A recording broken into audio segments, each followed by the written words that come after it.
All right, let's get it.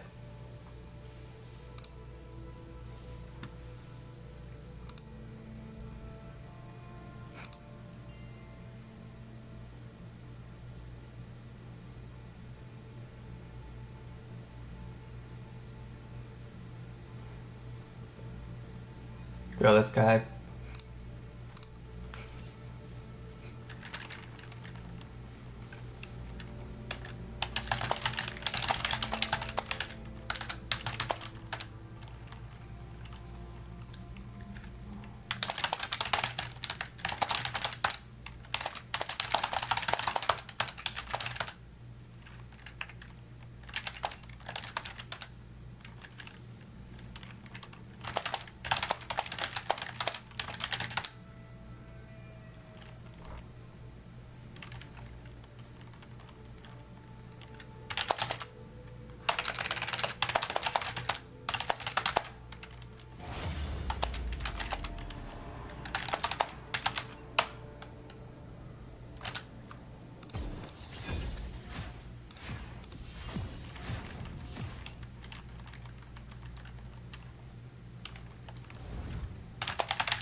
No cure for fools.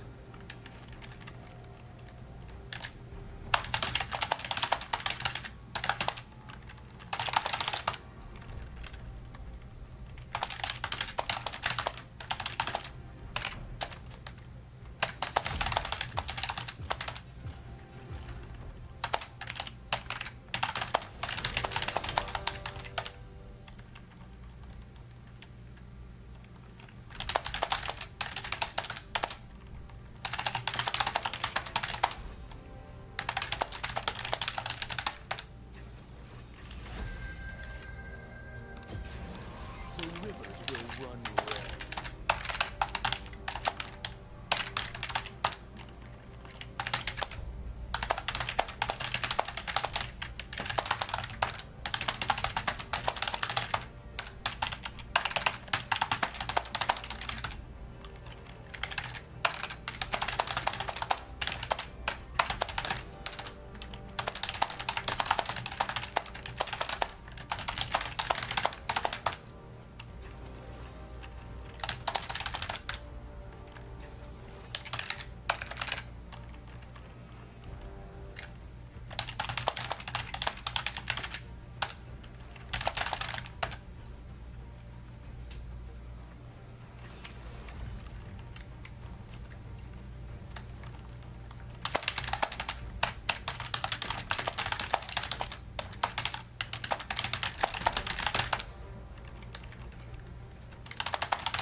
I just told this guy.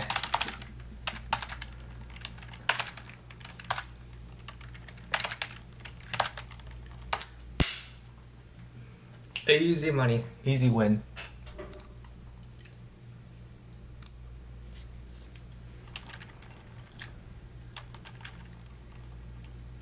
Yeah, his game knowledge is bad. That guy's game knowledge, he's delusional. He is delusional.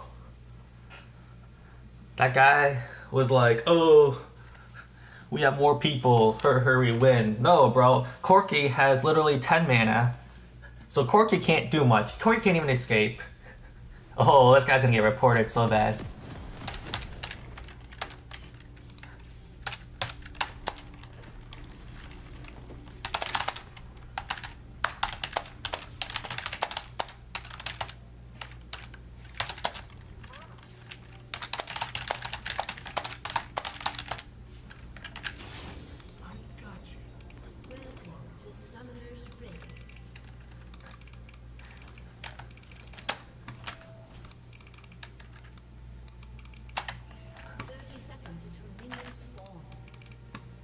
This is how delusional junglers are.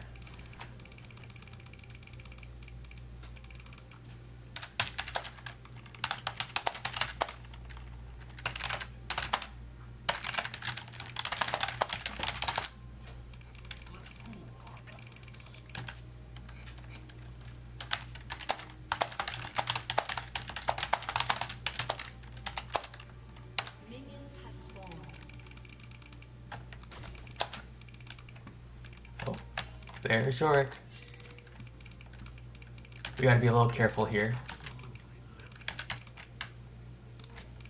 Yorick has a Ignite, so he has no flash, but I probably should have taken maybe Ghost into him. That way I can kind of get out of his little cage thingy. Because what he can do is, if he ever hits me with E and then cages me, I don't have the movement speed to run away. The nice thing is I can harass him level 1 though. Just auto him. Get the Scorch going.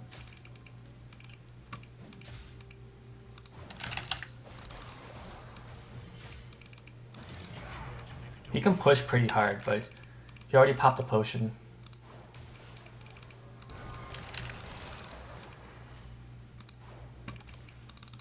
One more auto. Ah. Okay.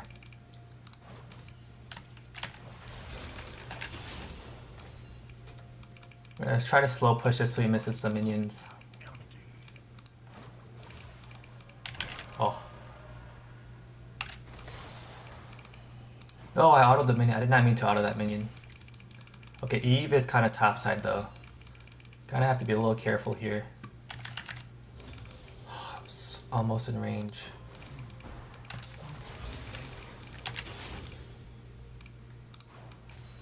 This is why slow push is so important. A lot of these nuances you don't really get too often. He does that, but since he doesn't have any graves nearby, he can't do. I might actually even be able to kill him if he lets me. I think he's dead. At the 3, 2, 1. Yeah, he's dead. We got him. Look, he has to TP. I'm gonna reset as quick as possible. I probably didn't have to ignite him there.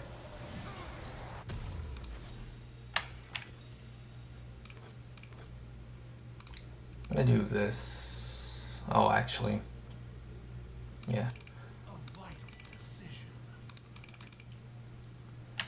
Not that I'm gonna probably kill him that much often, but it's helpful to have just in case Eve decides to gank me. Okay, well, never mind. This Eve is terrible. See, when you're Eve and you know that you're really weak early, as a jungler, you gotta play differently. You can't just autopilot. Especially against Volley. Volley is pretty OP. That's why we're seeing him a lot in the solo lanes too. Oh, that actually hit me? Boo, hiss. Wait, my E doesn't kill them? Oh, that's really annoying. That minion's dead. He should have timed his E when I'm trying to hit the cannon.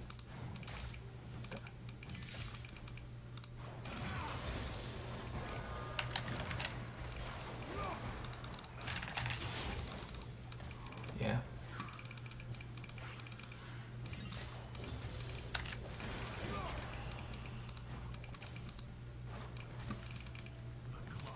Oh no. He still has his ignite though, so I gotta be careful here. Give me the Q, yes. My movement speed's so much faster than because he has no boots.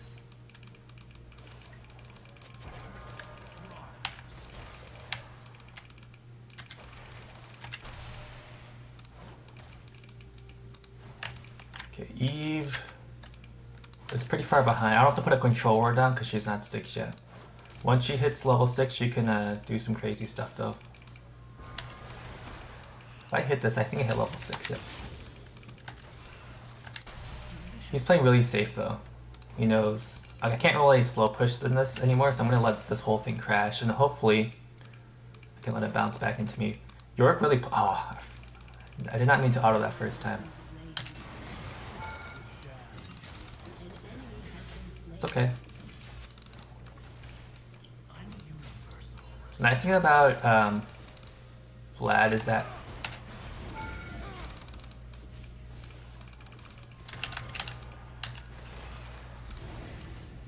my autos travel so slowly that oh my gosh.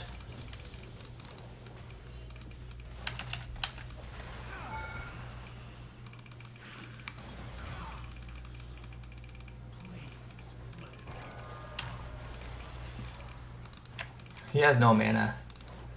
That's the other thing about Yorick is if you keep spamming E and you miss it a few times, you get low on mana.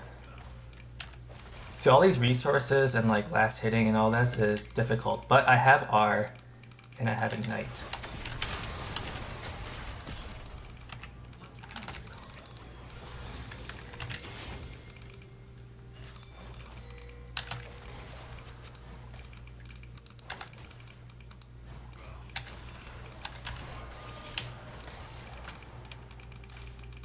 I know, my cooldowns are long though.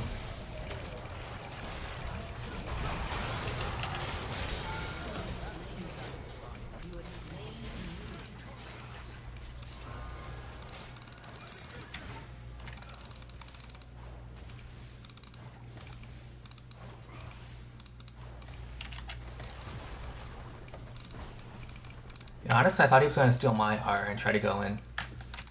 But oh no, man. Run for the hills.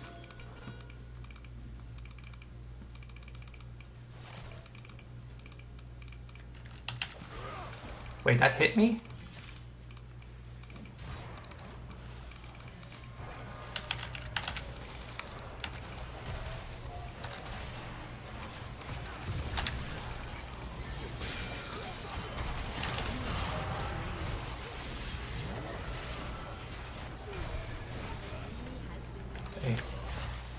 Yo, Yorick's so weak. Yorick's so weak. Yorick has no flash. That's only... Okay. They did not realize Yorick has no flash.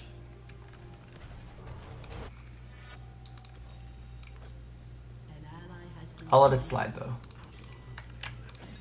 Because Yorick's pretty bad. This Yorick, a good Yorick would hold E.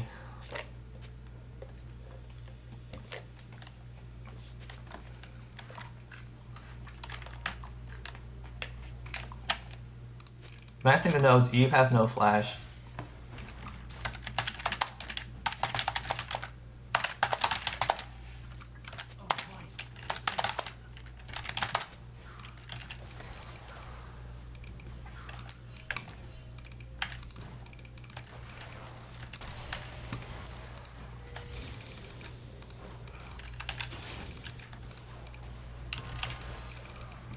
Bro, I don't have... Yeah, look at the wave.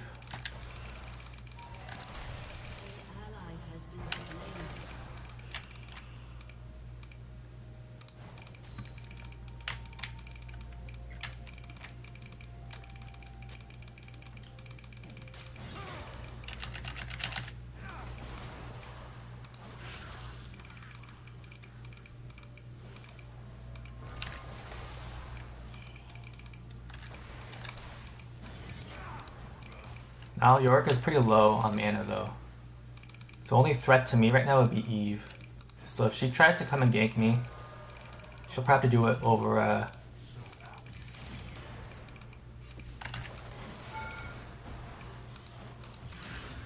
Wait, what? I can't auto the...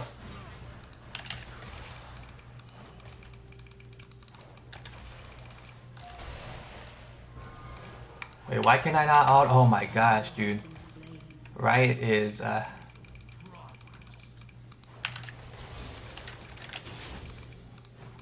killing me here. It's not GG, the Sylas sucks. So does this Yorick.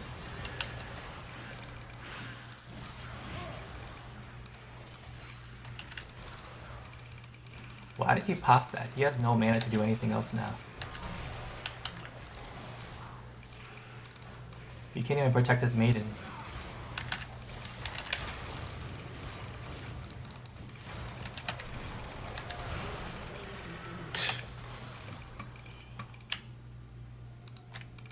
Like, he literally has no mana. He couldn't even press Q.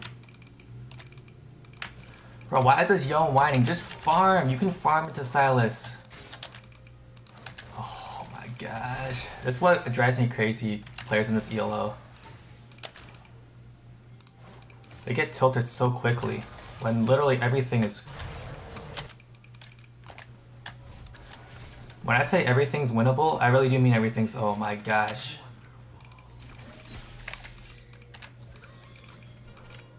Like that, the reason why I didn't go up there was because I knew there's a chance that Eve could be there.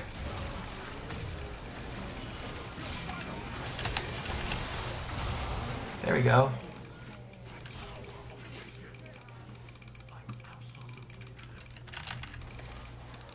Okay, I really need to buy items though, because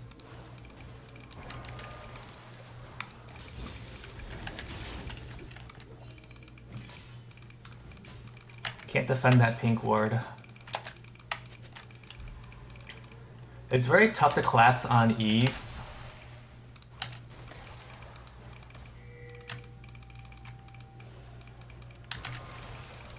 But the only reason why I flashed in there for the Thresh was because I have Dark Seal. Dark Seal is such a great item for Vlad. Because you get such a huge premium for... Dude, this guy just missed everything. Wait, why can I not move inside of his ring? That's the thing that pisses me off the most about this. Right? Their servers and their game is bugged out like crazy.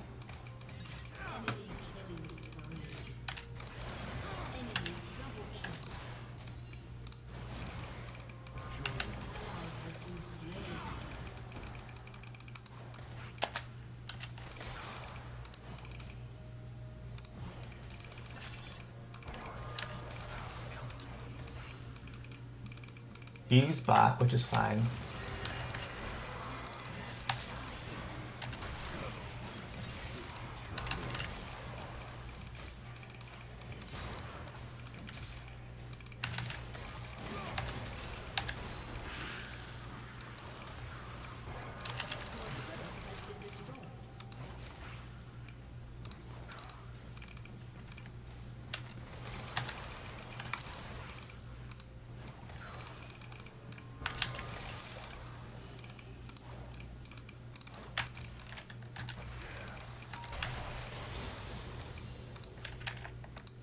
Wait, why can I not auto? Oh my gosh, dude, this is so annoying.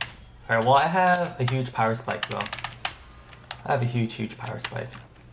The thing about Sylas is that as long as I can dodge his heal with my W, as long as I have Ignite, he can't,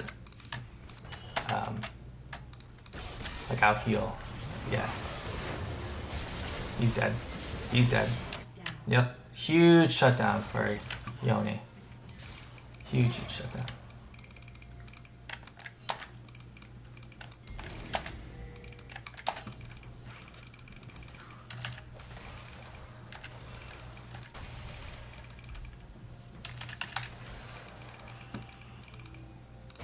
Why are they going so deep? Oh my gosh. I mean, Jinx is coming, so that's the only reason why I'm walking up here. Like, if it weren't for that though.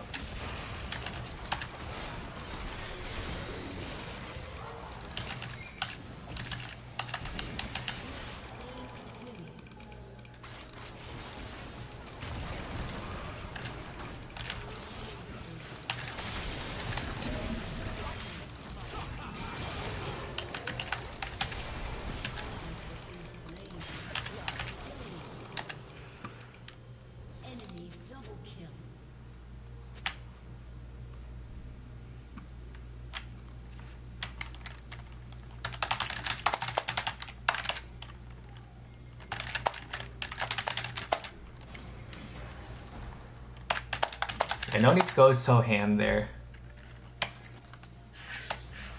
Like, even if we kill them all, what do we accomplish? Like, they respawn timers are still only 15 minutes. It's so short that they can grab, whatever you call it, Baron, or Rift or whatever it is.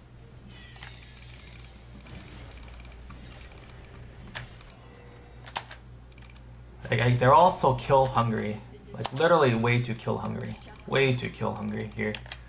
They like go really deep and then everyone responds and then they still die because everyone responds. And now this York that's terribly bad gets handed a few free kills.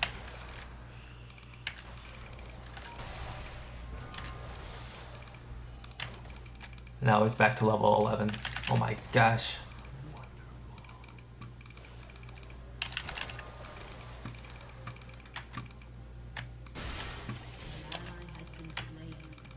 Okay, also, Yasuo, you gotta look at you're about to 80 or AP mid laner and an AP jungler, so you kind of have to play this kind of smart here.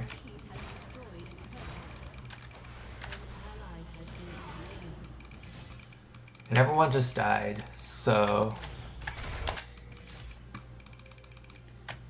we gotta make sure everyone's paying attention here.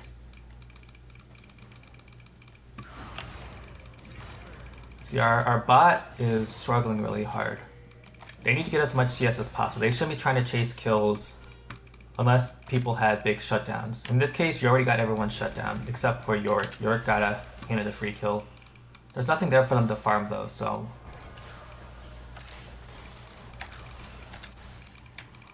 I can actually delete Caitlyn. If Caitlyn doesn't have barrier, it's like an easy...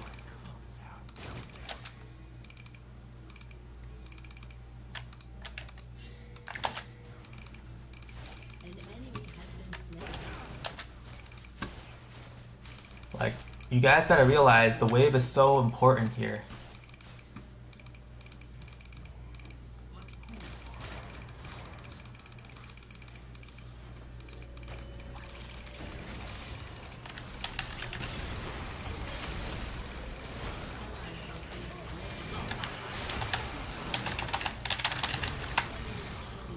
What? I can't flash? Why can I not flash?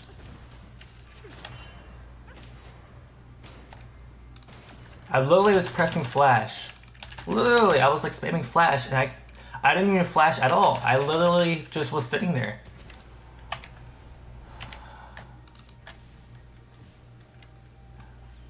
Also, if you unpressed R there, like E and then he E'd and he didn't press R. If you pressed R there, I wouldn't have been stunned as long by the Sylas, but yeah.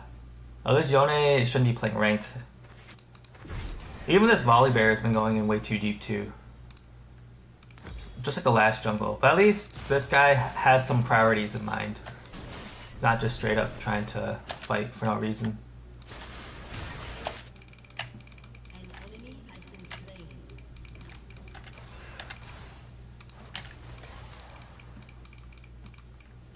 Like, do they see where I'm at? Hello, team.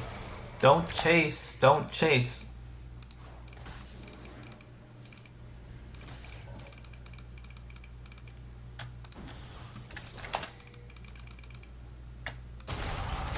Why are they chasing? Okay, well then, fine. We shall have to just keep pushing. Why are they? I don't understand why they're chasing that.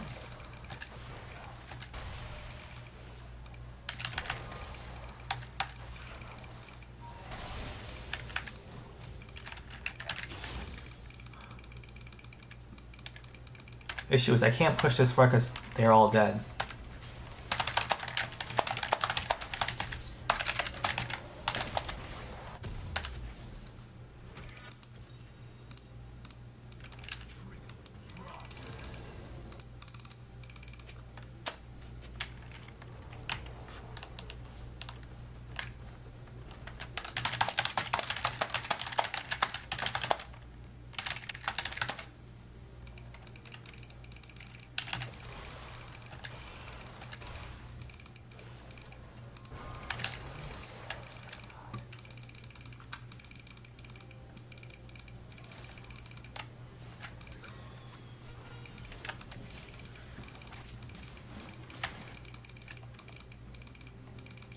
fact that Volley only has 11 vision score kind of shows that he's not really good macro-wise either.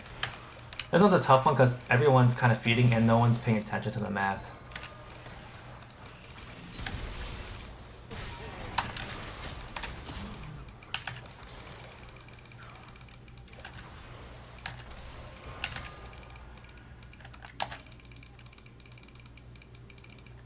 Guys, hello, pay attention, you idiots.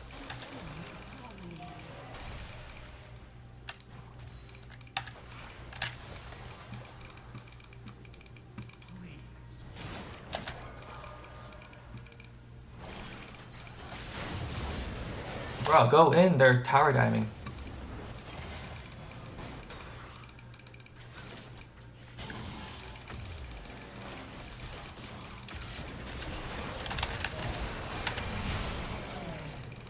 I don't even think I had to flash there.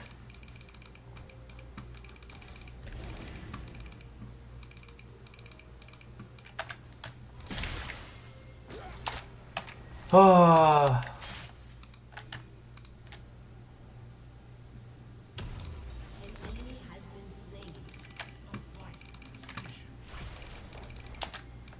Bro, if Jinx R'd the wave, that would have been so much better than trying to chase for a kill.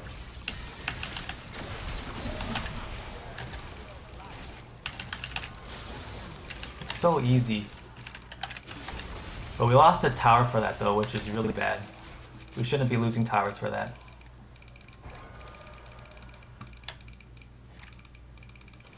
Yo, what is Jinx doing? Jinx, why is Jinx walking that way? She's going for the wave instead of trying to rush this.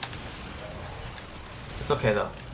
It's a little inconvenience, but yeah. Thank you. Yo, for once, the support's actually decent though. But we need to push waves before we go crazy with everything else. So we gotta use Baron on bot. We gotta use Baron on mid.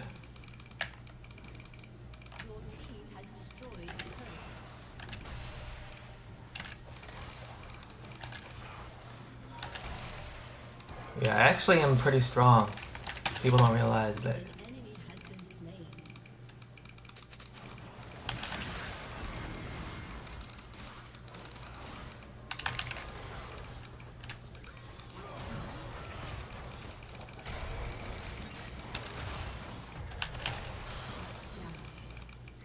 Very good.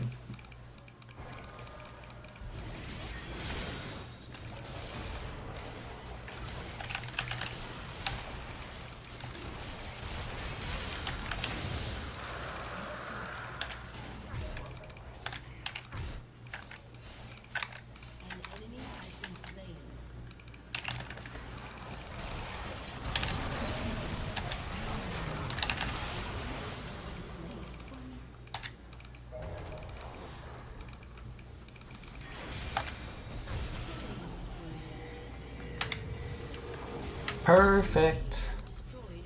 See, that wasn't too hard. Okay, I shouldn't have sold it there, but I need to get out and push top.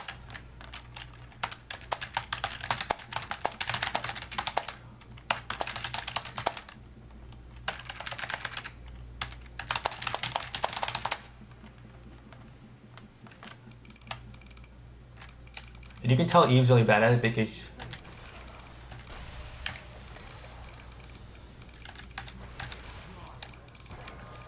it's just an easy case of like, it's... Oh, Leona has Warmogs? Oh, wow. Very bold choice. They know I'm here though. Yeah, this is a bad idea. They overstayed. They killed everyone. They didn't reset to buy gold. Oh my goodness.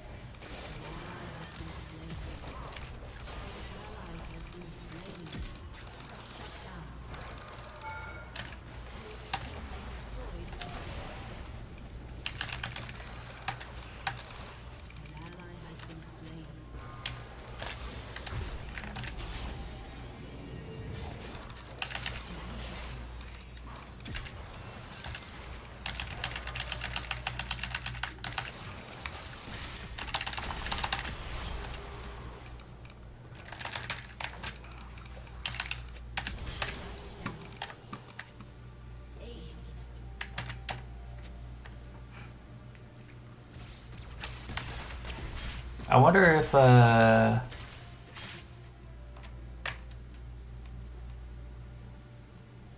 maybe I should have ignited. Not a huge deal though. We are still fine. I think it might be time for this.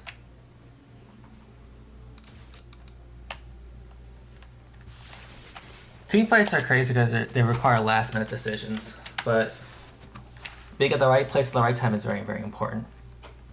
I'm already just as strong or stronger than Salas though. If you look at my AP is pretty high. This is a good item because team fights are going to be a little bit longer now. Salas is healing up, Thresh has CC, and I'm going to try to front tank everything. The team that has CC usually has a better upper hand and engages late game because everyone has so much damage. So Thresh being up there trying to stop me from getting tower was actually a bad move. The rest of the team got wiped, except for, I guess they misplayed it against Silas. I wasn't actually watching the minimap. I was just trying to make sure that we get free guaranteed gold, which is that mid-tier tower, tier 2 tower, gives a lot of gold. Yeah. Silas is trying to catch his wave. He sees me. It's not going to get me though.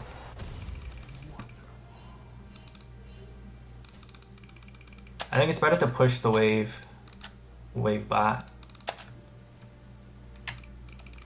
York's pretty far behind.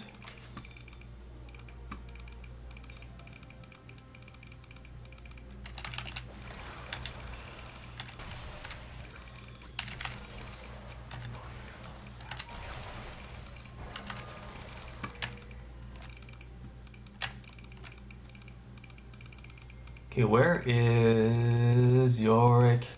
I'm more scared of Eve actually, because we haven't seen her on the map. Oh, there she is.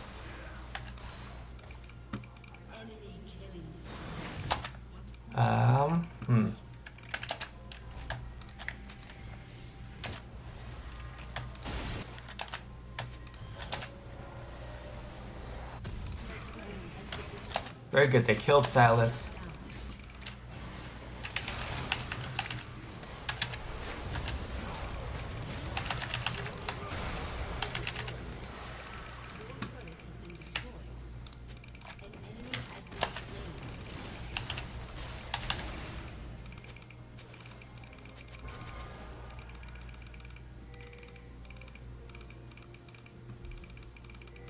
Mid's gonna push, mid's gonna push.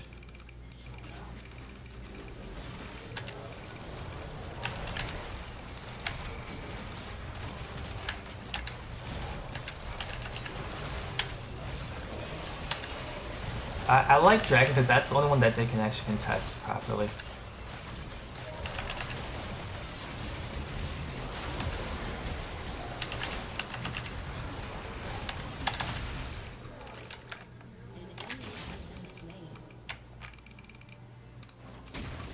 The issue is, if something happens, someone takes a bad fight, and then they get sold, that would not be so good for us. Because you have a few champs that really take advantage of move speed. Silas is one of them.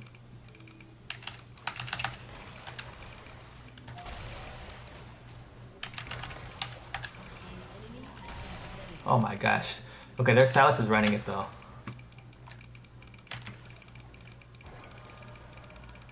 And I'm gonna make sure they can't TP on the wave. So York TP'd, so actually York doesn't have TP. This is a bad macro play by me. Like, sure, you definitely want to push waves that you can push. Okay, I'm walking up so far because I'm really trying to end.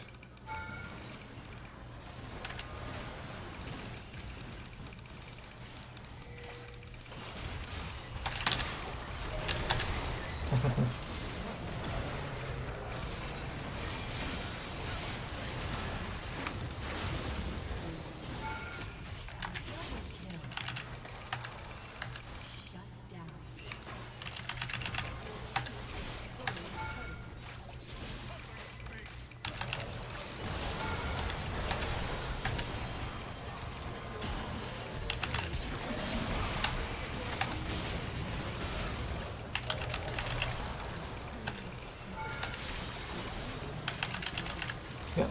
See you later.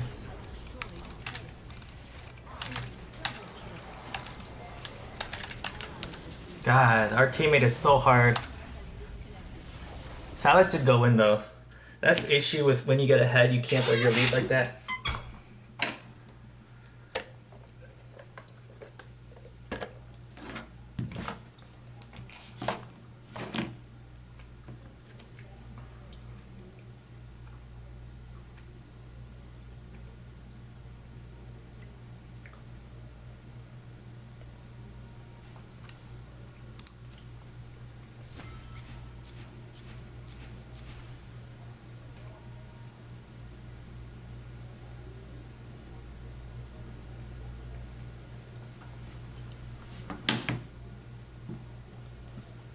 It's so easy.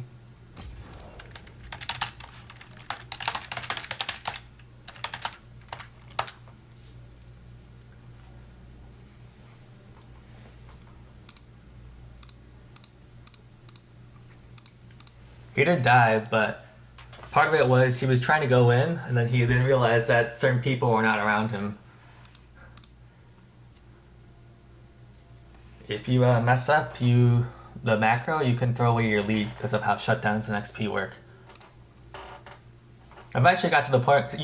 The thing about Yone is actually really strong late game too because of the CC, and his damage scales really well too. Like once he gets 2 crit items, it's like over. In this case, I don't think he even had 2 crit items. Oh, actually he did. This crit item and this crit item. Yeah, so he basically had 2 crit items. And then everything else like is pretty strong on Yone. So as long as we basically are able to capitalize on their mistakes, it's easy. The Eve kind of messed up a little bit too, I must say. Made it a little bit easier on us. But a lot of it is just like playing ahead. Jungle is a lot of it is just like thinking ahead, planning. If you don't do that and you try to just rely on mechanics, it's not like lane where if you get so far ahead on a certain champ, then no one can stop you. Like if you're like a Fiora or a Riven or maybe not Riven, maybe Riven, but like you're like one of those like Cassante or Mundo, you get super far ahead and no one can stop you, or Darius, Garen to an extent too. It's just too easy. That's why I believe that the best way to win games consistently is through good macro. Even though the mid lane was losing pretty hard, Yone was losing really hard. Bot lane wasn't like Jinx was behind, but Volibear was doing okay, and their top was a huge liability because I ensured that Yorick would not be able to play the game.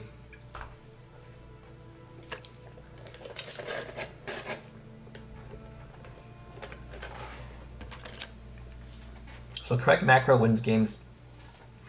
And the thing is, like, as a laner, you also still have to watch the map, because as a laner, everything revolves around your gold and XP.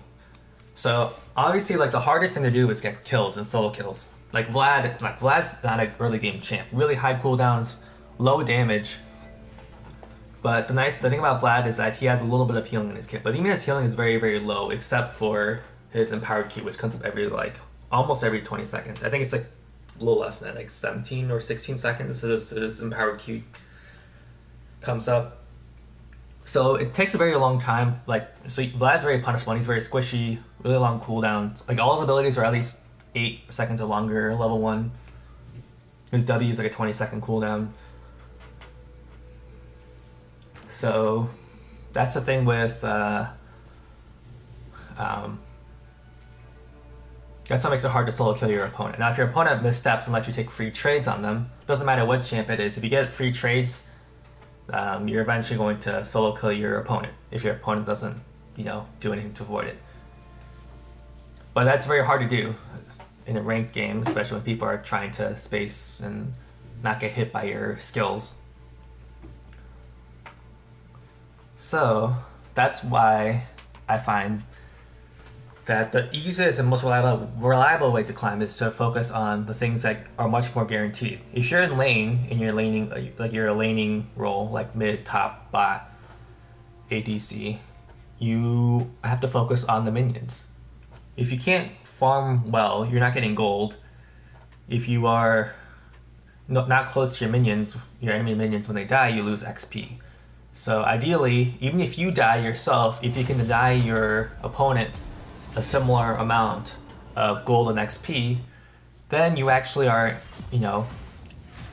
maybe ahead. So that's why you see a lot of people, when they crash the wave to their opponent's side, they end up going for a dive and going 1-for-1. And that's totally fine because, sure, maybe they trade, gold and XP, but then their opponent loses all of their minions under tower. All the minions they can farm, they lose all those minions under tower. And when you lose all those minions under tower, then it puts them further behind than you are. Anyway.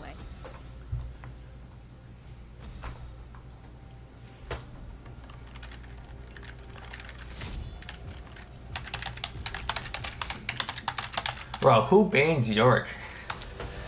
The people who don't understand.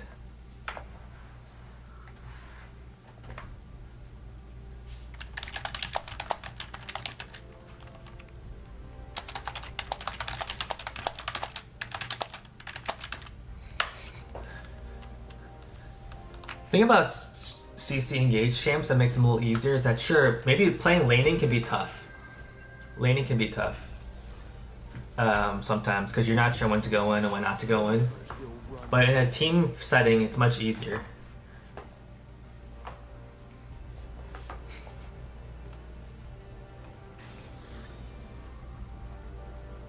Also, Ezreal's actually a very good champ.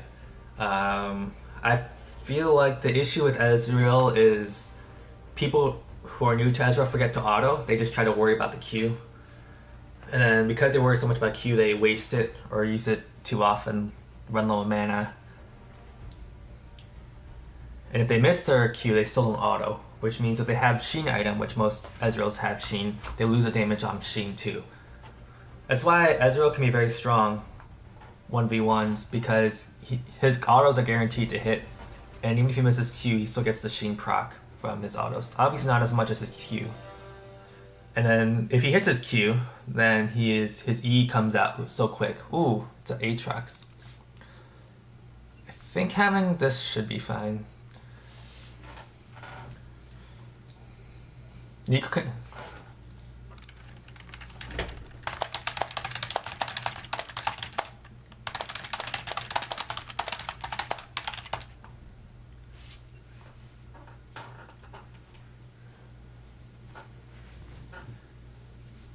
I try to warn the jungler too. If Nico turns into a tiny raptor, that can also, if you don't count the raptors and you just start attacking, then Nico can pop out and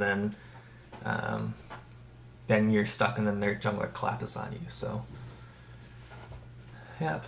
Okay, well this Aatrox took TP instead of Ignite. I don't know why he did that. If you're Aatrox, you really want to make sure you get a kill on Vlad early.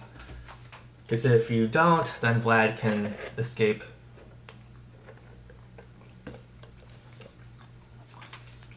Aatrox does heal a lot though, I must say.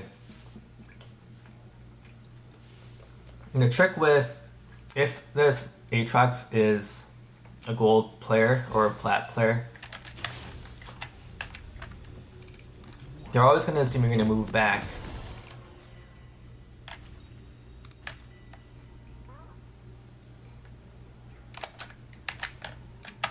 When they Q. Which means to dodge the first two Qs,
Honestly, LeBron wins is so hard. Like, she can just auto and break the shield, and then she can just W auto, and then he can't do anything. So here, I want to try to get the wave push so that even if Aatrox tries to trade, so if I have to choose between getting a minion and trading on Aatrox, then I will. Yeah. Okay, well, he can't move his Q at all.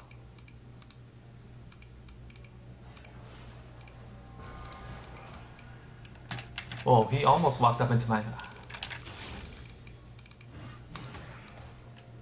Bro, he's just throwing his... He's just wasting his... Okay, well, the other thing about Aatrox is if he uses his 2 Qs, his 3rd Q actually goes on a shorter cooldown. Or his next set of Qs comes back in a shorter cooldown. I had to be a little careful here because...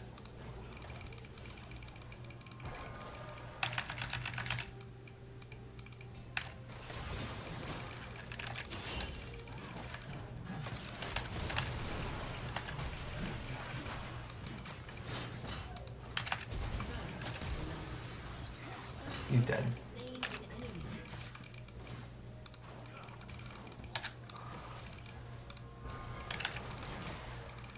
Oh no, my auto didn't go off.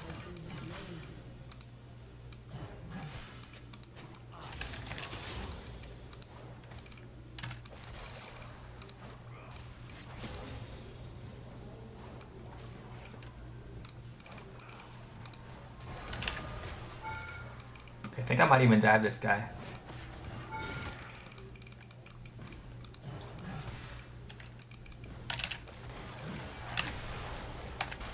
Oh no, Aerie didn't go off.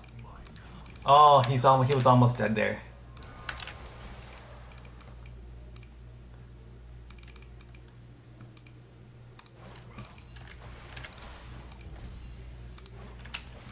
Okay, well, time to head out. Okay.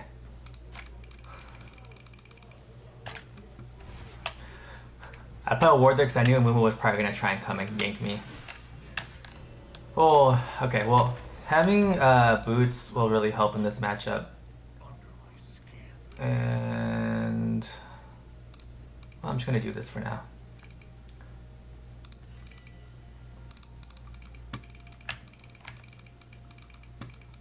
Red buff was also really helpful for poking him out. I think if I autoed him and then tried to pull the tower shot instead of trying to just go directly under tower, I probably would have killed him. But it is what it is. Oh, we're gonna lose a cannon. Oh, actually we aren't. Oh, this is huge for us.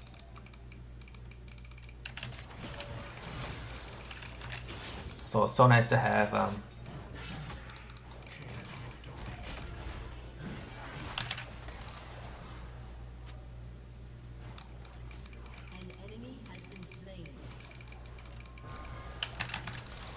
Bro, what are you doing, man?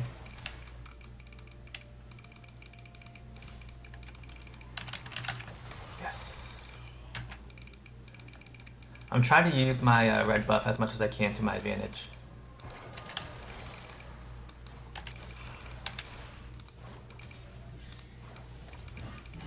Bruh.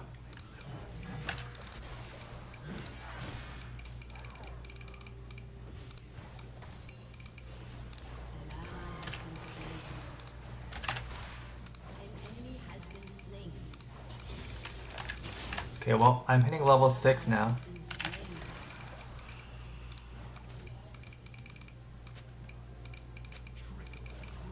Ignite's coming up soon. He's wasting his Qs.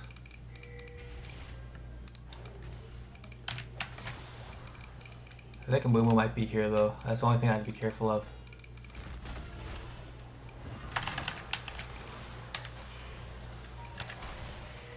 Ooh, that's a lot of damage. Almost enough that I can, if I have my next Q up and I hit him with it. I think he might actually be dead here if he doesn't level up.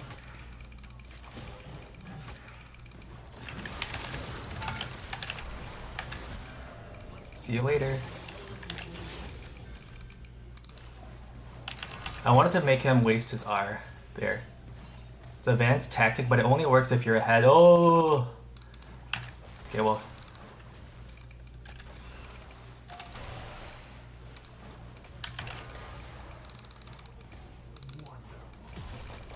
Okay, I'm too thick now for this Aatrox.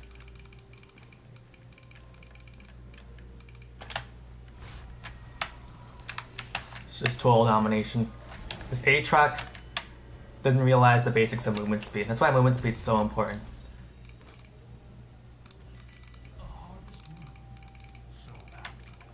I might actually have to go CDR here. Aatrox and Amumu get a little bit tanky. Malzahar. I like to go Pen, but oh, this guy's going AP. AP Mumu. That might change things.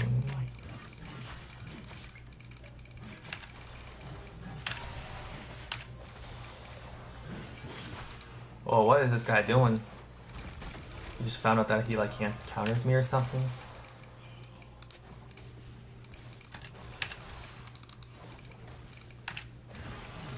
Bruh. This guy's throwing everything out.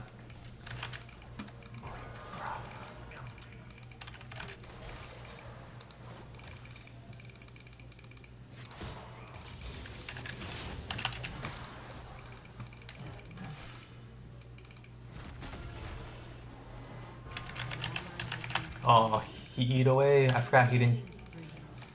It's okay. Okay, where is... Okay, Mal is right there. It's okay to make sure I'm farming though.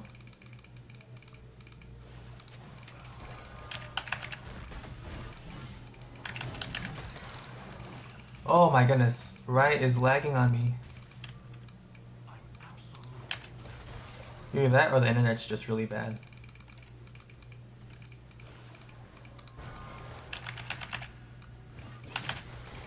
Bro. He doesn't realize that me having more movement speed than him is killing him right now.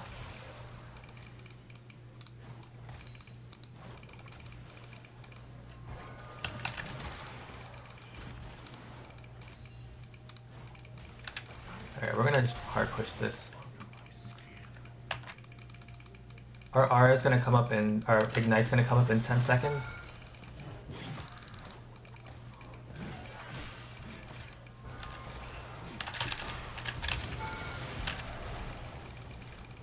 Ah!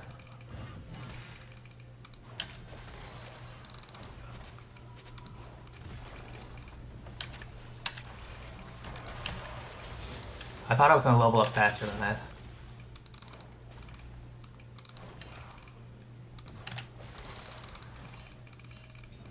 Alright, fine.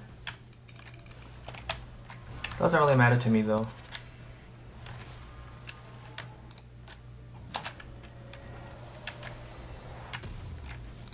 Okay, he didn't buy boots, so I'm not gonna buy boots either. I'm not gonna go upgrade my boots.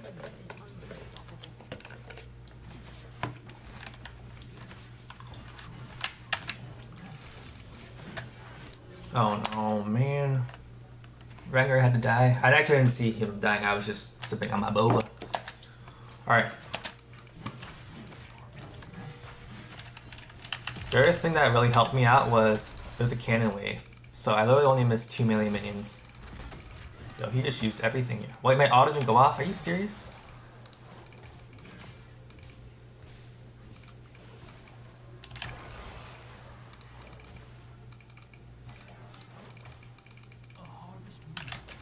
I'm trying to like hold it over here because I know Amumu's kind of coming to this top side and Rengar's not here yet. Bruh. Okay, he just wasted his Q. He still has this empowered auto though. That's the thing you have to watch out for Aatrox is that my auto didn't go off. Are you serious?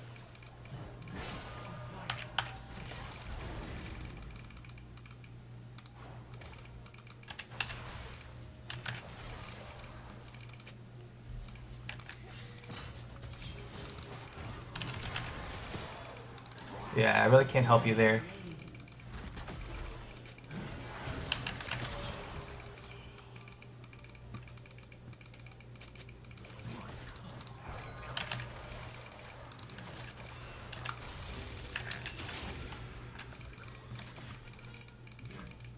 Yes, Rengar doesn't quite understand the.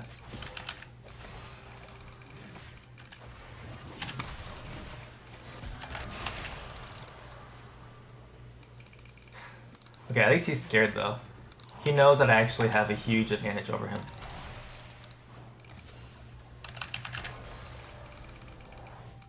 An ally has been slain.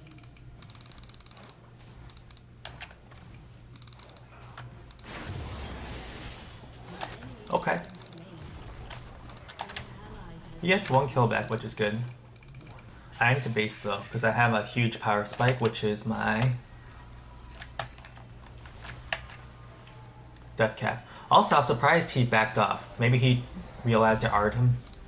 I feel like the skin is hard for players to see the R. been destroyed.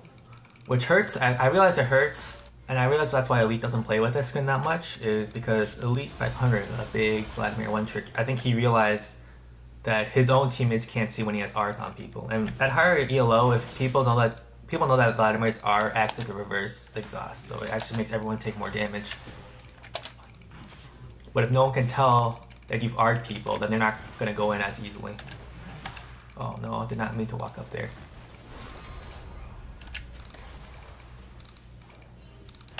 It's okay though. This Aatrox is not confident in his damage. That's one thing I've realized. And because he's not confident in his damage. Oh, nice. He's much more likely to. Okay, well, I don't know what he's doing. An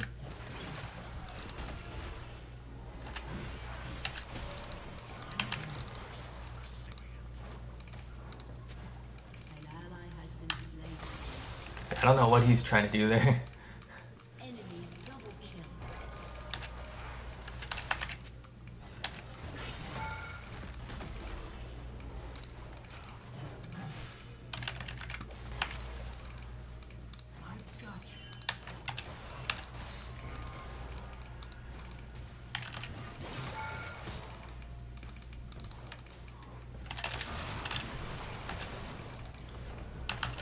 I don't know what you're doing, man.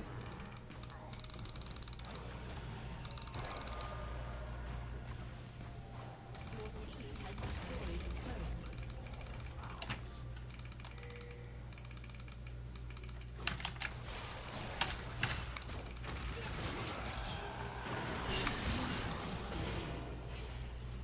That's okay. They didn't have to worry about it.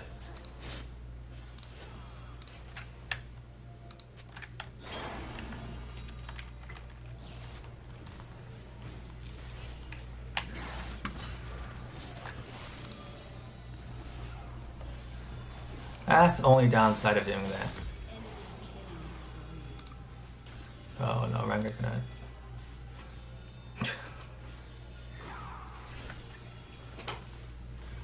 Oh wait, I didn't get the first tower. Darn. I didn't realize mid lost their tower.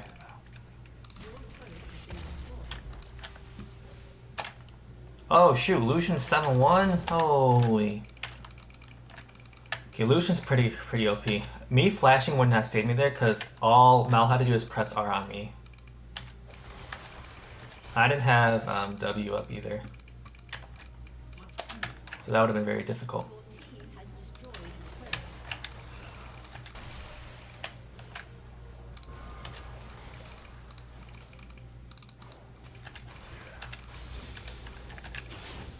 Yo, I don't know what this Ezreal doing. Oh my goodness. He is on a roll.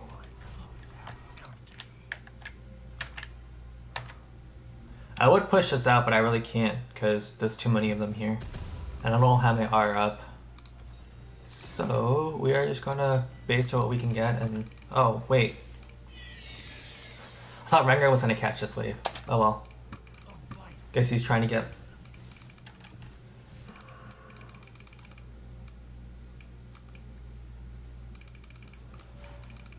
Go walk behind him here.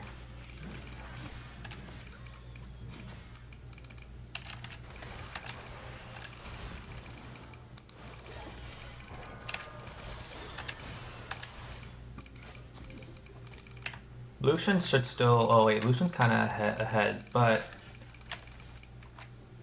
if he doesn't have what? Oh no, I did not mean to go this way.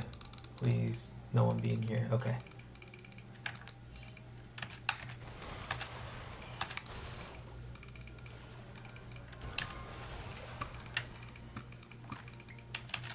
Oh no, they're fighting again. Why are they fighting?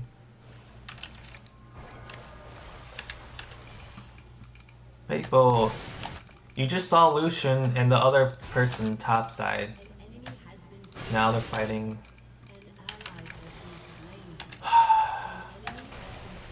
has been slain. Enemy rampage. Yeah, I can't defend that.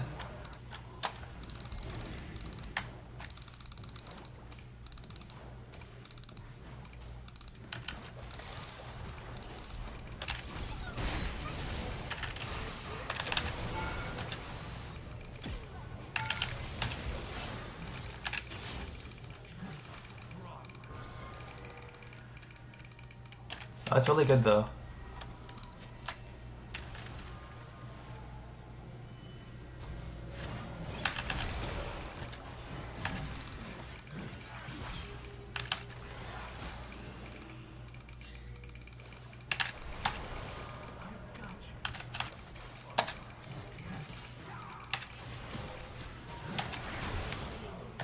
Go, go, go, go, go.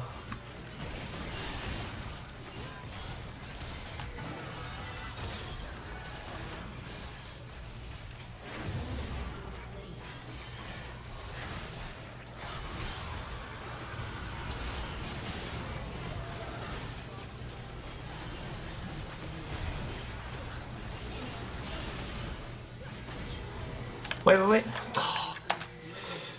If Rengar just jumps onto... I mean, he has R, but...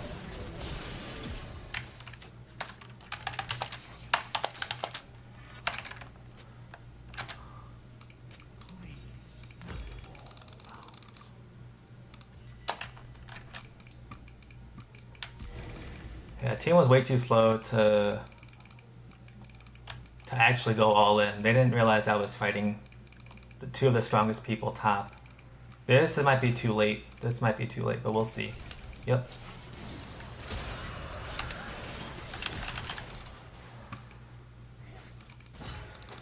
Okay.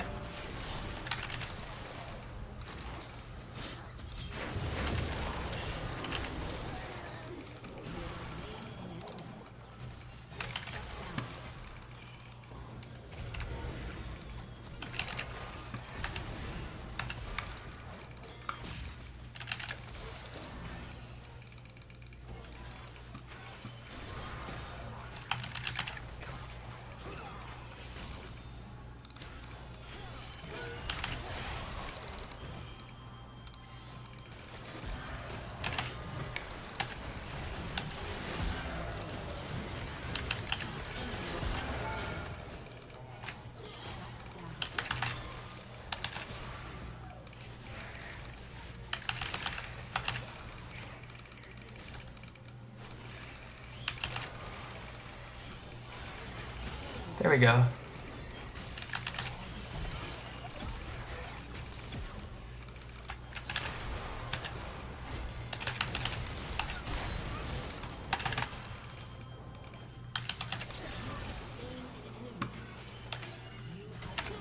Wow, she actually hit me there. Press E? Oh, he didn't have E? I thought he had E. Alright, so now, what do I want to build here? Do I go Pen? No one's really building anything, so I might actually go Omnivamp here.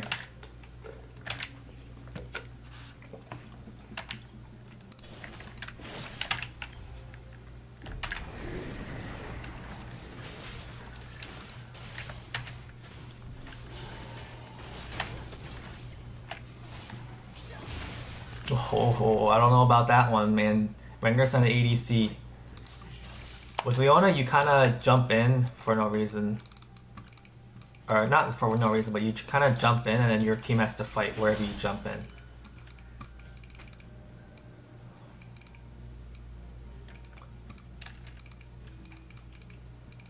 But I'm gonna push mid and go top because.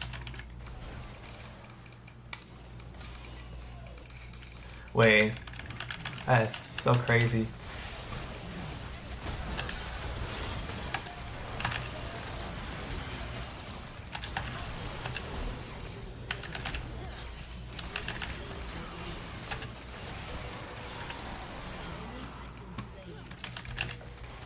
Yeah, did not realize.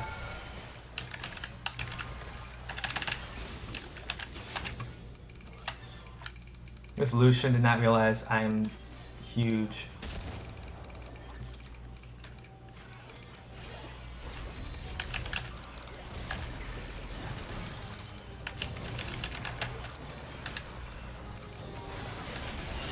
He's dead regardless.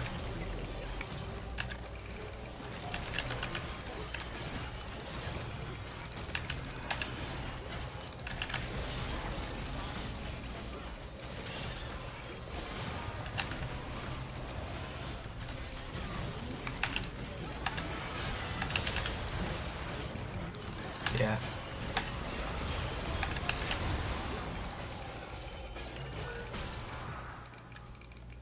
I'm just too strong.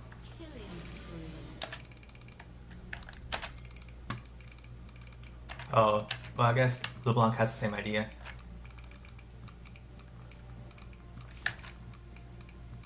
Lucian might come in for this guy here.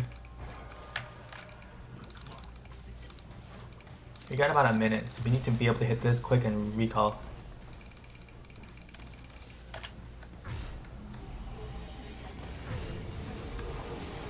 So we get able to buy everything and base in time for.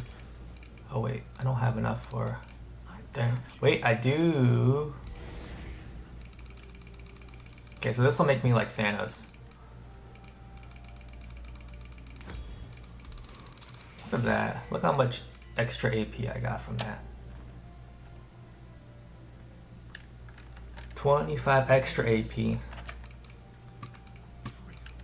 on top of that, I got more health too.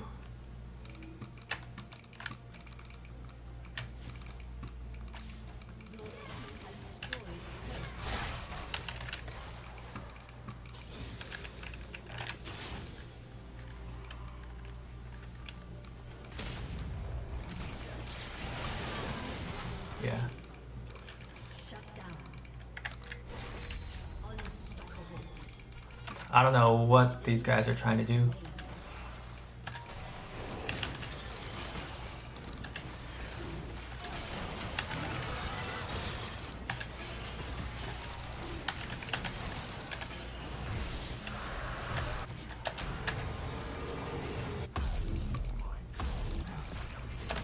Dude, Aatrox is so weak he can't contest. Your team has destroyed a turret. Like, sure, I could have based to stop him, but it's like... Dang. Why am I... I should be faster than him, movement speed-wise. Yeah, I have an extra 100 movement speed compared to him.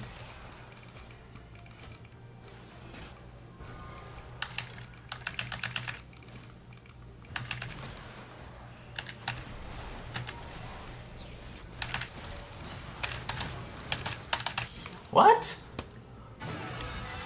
Okay, never mind.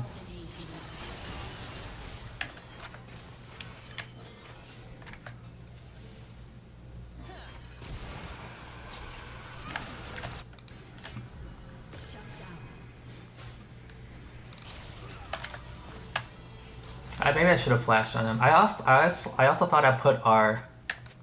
Yeah. I think is we're about to lose Baron. There's nothing up, so there's no harm in just trying to push the wave out as far as possible. I honestly thought my E would be enough to kill him, but I guess it's not. It's not a big deal. Yo.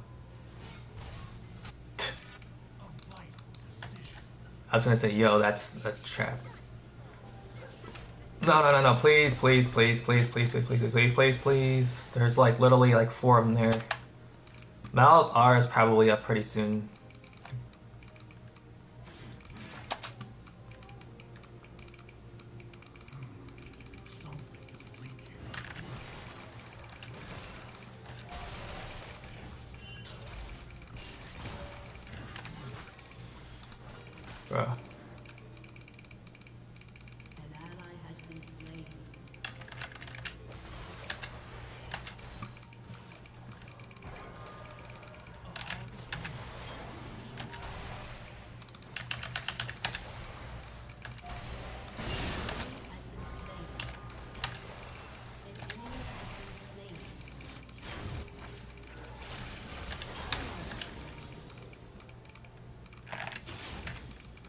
I got close enough just to get some XP from it.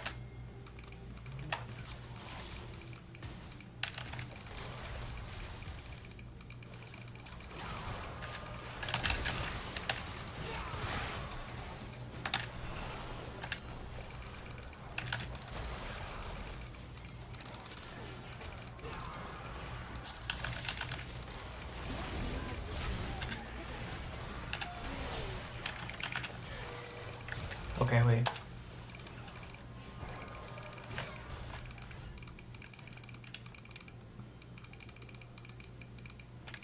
I'm just trying to stall enough so we get tower. Wait. No, don't. Okay. He's probably dead, but you know what? It means there's enough time for me to push top because all of them are there.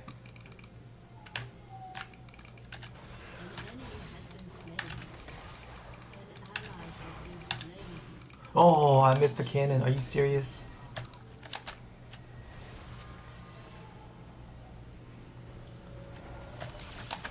Yeah. I need to grab this. It's probably the best item for me here.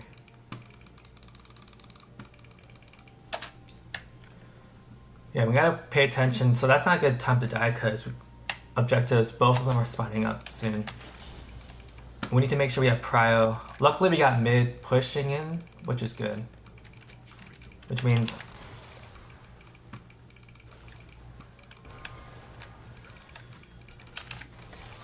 So that's also a helpful word. Okay, Leona has all of ours, has a lot of CC though. AoE CC is kind of OP.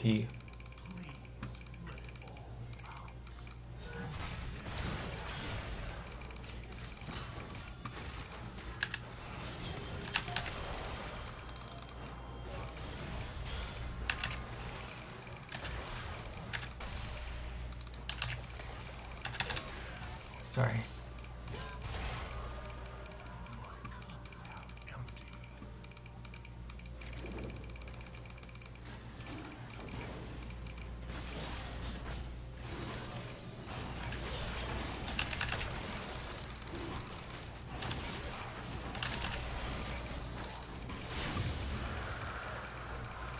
Alright, now we gotta try and push bot here.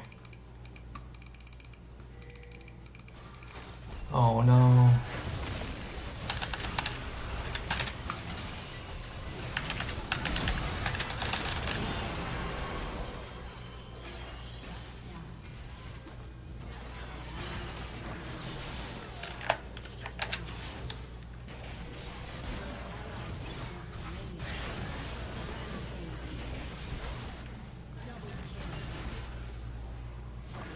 Oh, Rengar got the jump off. That's so funny. I got a giant R on them though, so Ezreal's R went through them and did a ton of damage on top of the R from myself. GG, easy win. But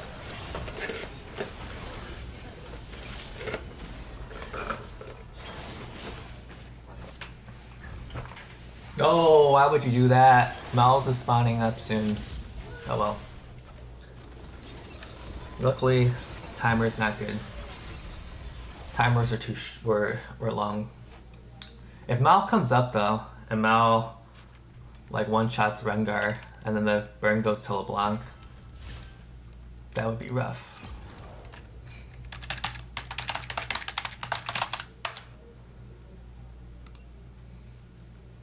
It's OP though. Ezreal did a pretty good job. Ezreal actually got a lot of his damage off, which was important. And I just made sure we got towers. We got all top, we got a good amount of bot. Or mid, not bot.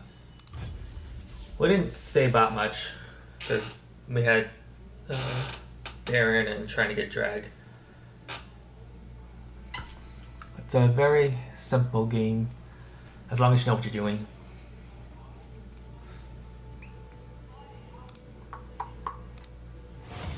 Oh wow, that's fast. People are queuing up.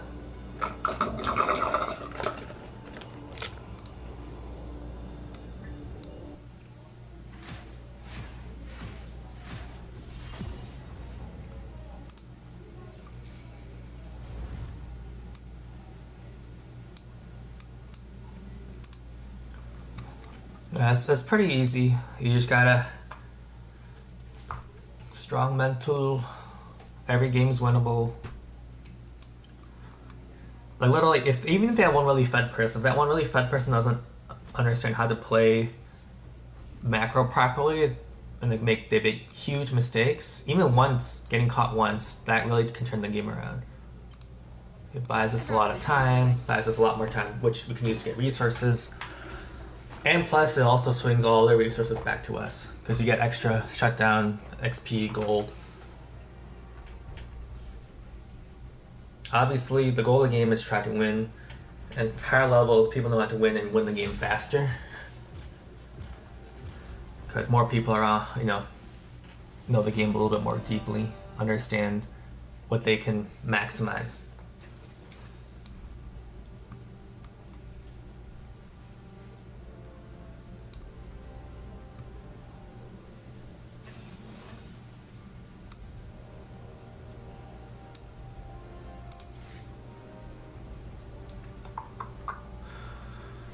Okay, Jin and Smolder. If it's a Smolder top, it can be very annoying because he can just run away from me and I can't do anything about it.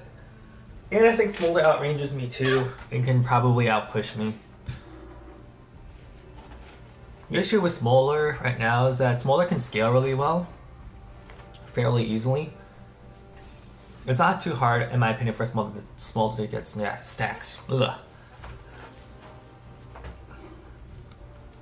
And then I don't think his mana cost. I don't remember too much about his cooldowns of mana, but I think it's not super high either. So he is a little bit more abusable early on because his damage and skills are a little bit slower.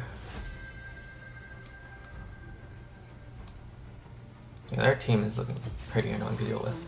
Not gonna lie, I don't know if I'm gonna go Aerie here. Depends on who they pick for the top laner. Like if it's jungle, Shakov, support Brand, Smolder mid. That's my thinking so far. Yes, K'Sante. Yeah, so I might have to go. Just because it's K'Sante, I actually might have to go Liandry's first. Gotta get that burn going.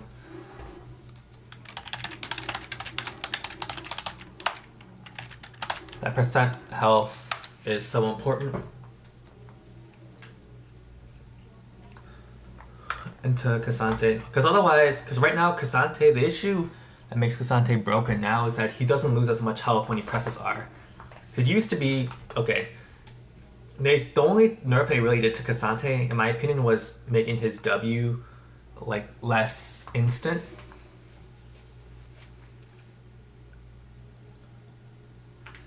And they adjusted his damage a little bit. But in return, they give him a lot more healthier when he presses R. When he pressed R, he used to lose I think 60% of his max health or something like that. Which meant it was like he really had to press R only when he knew he could finish someone off. If he didn't, he would be too squishy. Like he wouldn't have enough health.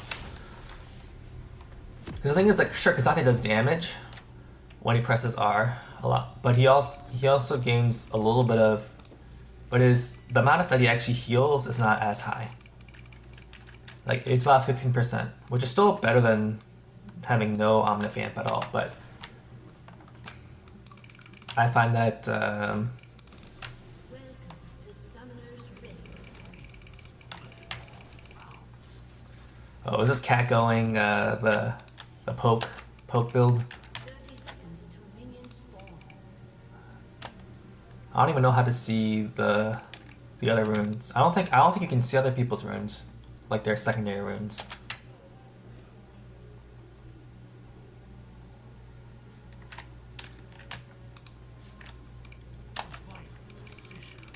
Ares Scorch Cat is pretty OP. If you can get free trades, you just press W, Q, and then E away. So you don't take any damage, and then your Q just pokes them with Scorch. The issue with Cat though is that in a lot of Cat's matchups, farming is so hard. Because if you use your abilities to trade, then you can't really use your abilities. It's hard to farm. Like you kind of have to do both at the same time. So what makes Cat Evolved actually very good, in that he actually understands so much of the game. I'm actually gonna try and get a push here into Cassante. Even though Cassante can clear fast. Oh, I autoed the wrong minion. Oh no!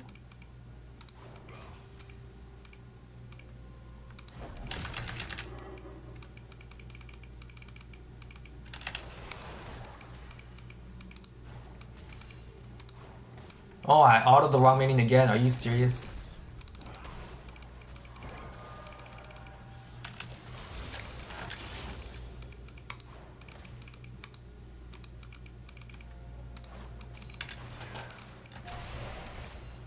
Okay, I kind of want this to pop back into me because Shaco can be here.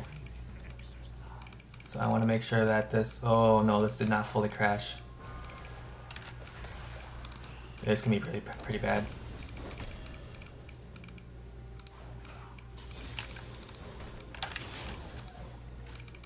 Oh, I did not get that. Are you serious?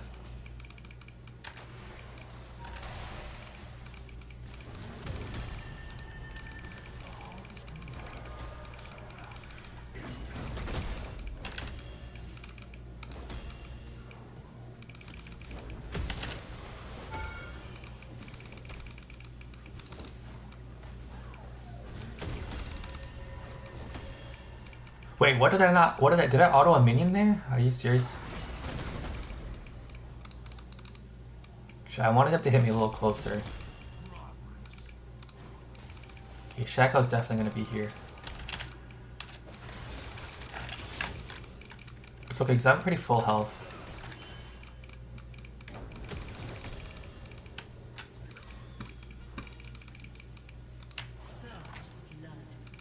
Okay, Shaco's bot. Oh, he went top to bot this time. Interesting. I thought it was a fake leash that Cassante was doing.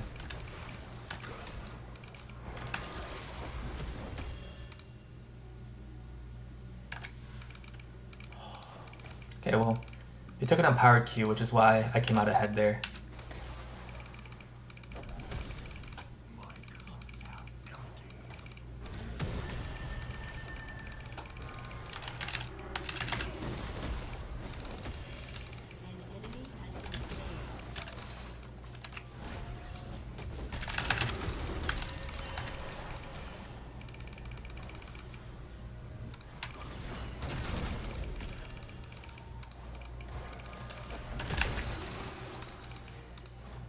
Got him.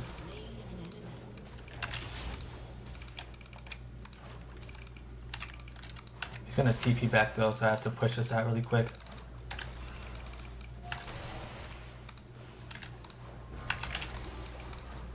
That was the worst push ever, but... Ah! He bought 2 no managementals! Oh man, okay. Well, he's not gonna like what I'm gonna buy, so I'm gonna buy this, and then... probably this.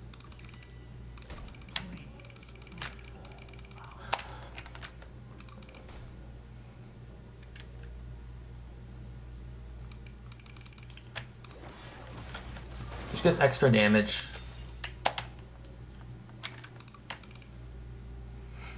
Dang.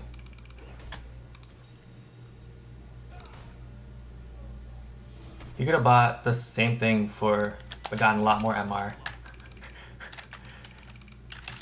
It's not very efficient because he won't be able to combine those two, I don't think. I could be wrong. Also, when he hits 6, oh, he hit 6.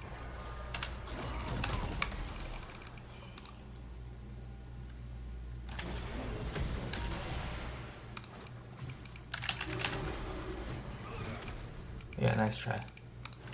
Unfortunately, I played some Cassante myself.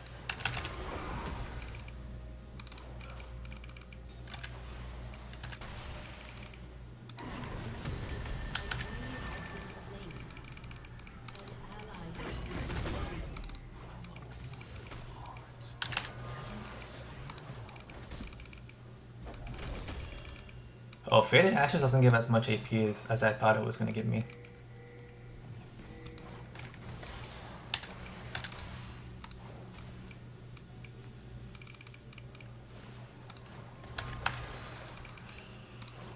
losing so much CS. This is not funny.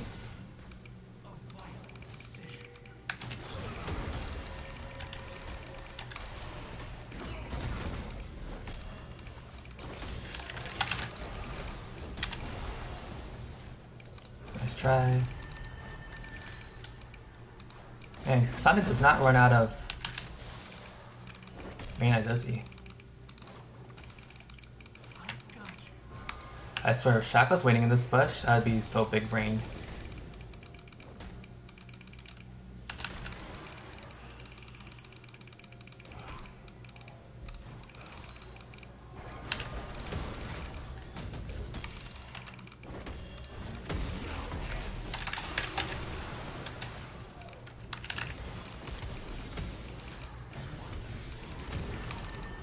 Wait! What? How is he faster than me? I literally have 30 extra movement speed than him. How? I mean, I'm glad that he's holding everything for me, but like, that is insane how broken his damage is.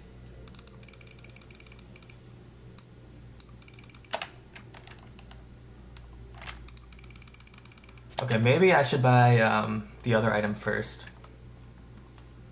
I'm so surprised he's able to just do that. Like, his auto range was that long. His Q doesn't even slow anymore, so I'm like, how is he catching up to me?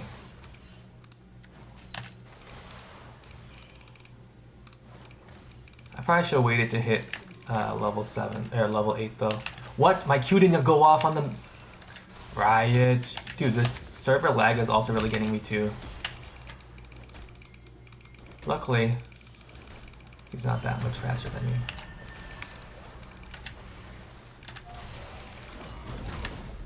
Alright, so...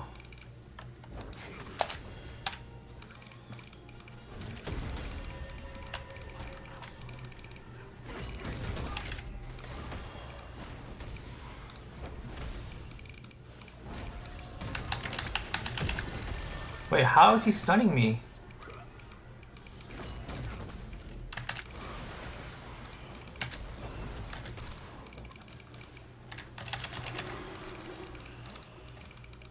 That is so strange.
Dang, I thought I pressed R earlier. If I did, he would have been dead.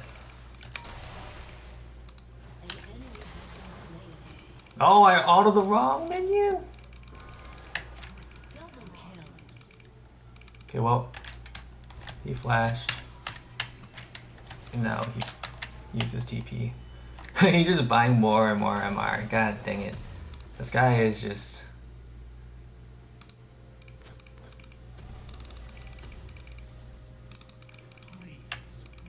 being annoying. But I caught up in CS though. I think he realized he can't punish me as easily. An enemy has been slain. An ally has been slain.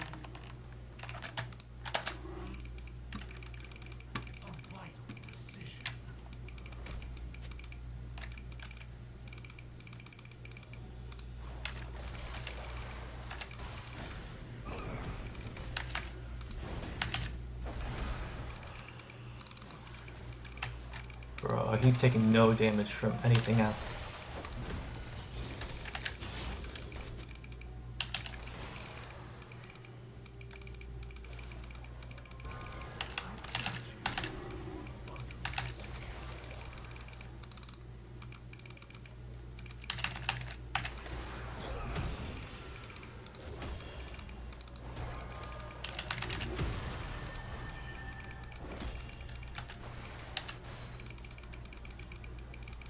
An enemy has been slain. Double kill.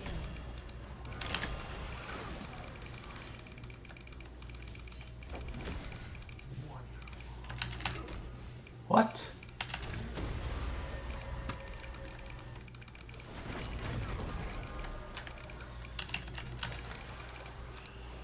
Ah. Man, this would be so much easier if I was able to get hunting guys. Ally has been slain. Now I'm just trying to push so I can. Oh, wait.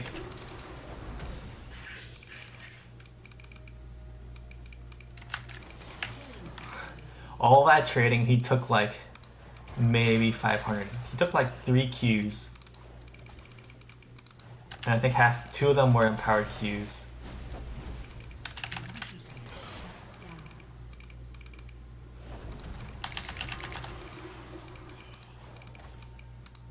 And he only took 300 damage from the ability that I have to cycle through.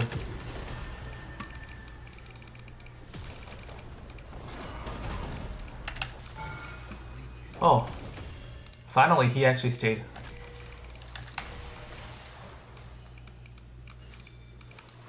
enemy has been slain.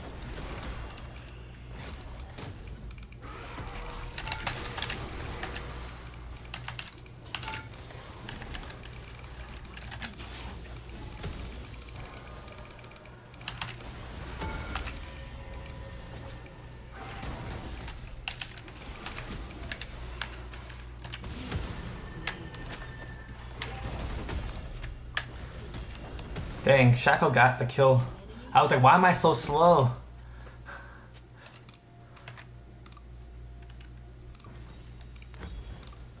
Did not realize Shaco was there. Oh well, once I get this though, he's gonna feel a lot more pain.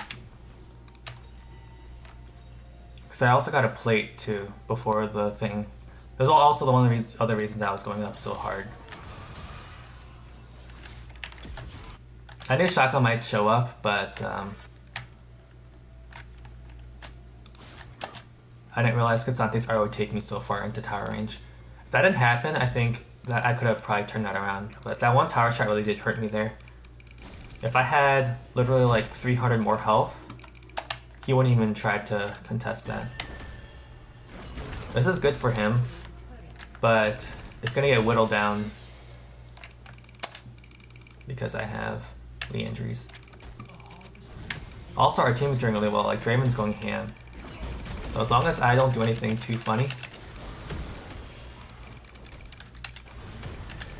Oh, wait, hold on. Very.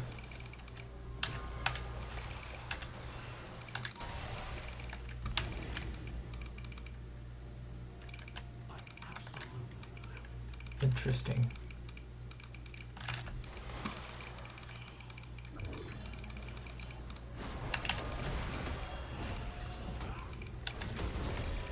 Wait, how does that kill me?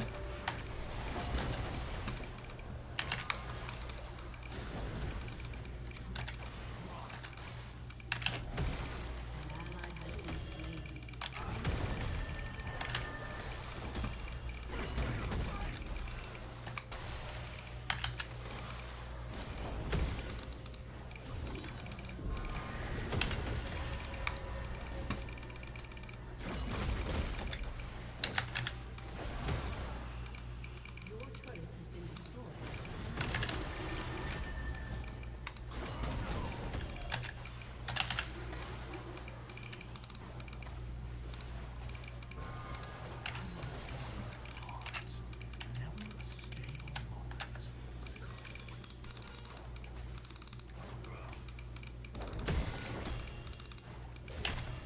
Gotta let him push in. I think someone might be here.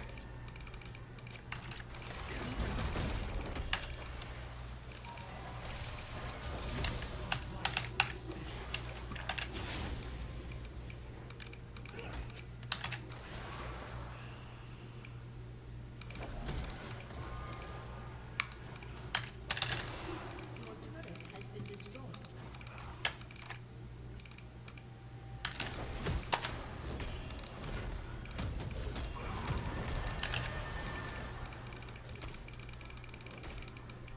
Bro, I'm doing like no damage to him. Even over time.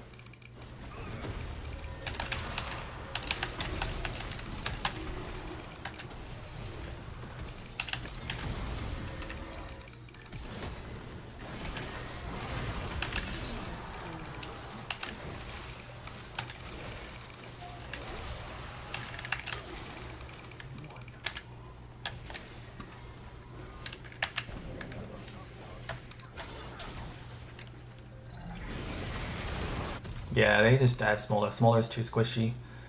Rampage. Alright, well. I will go bot. Oh no. Oh, oh.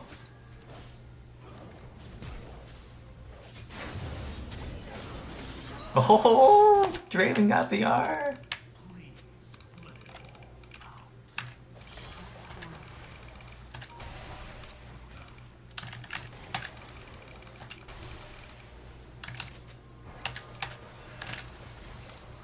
Wait, how did that not hit the little cannon minion thingy? 3, 2, 1. Just doing that to heal up. I'm not trying to take Udyr's camps, but it gives me. Oh, I forgot I don't have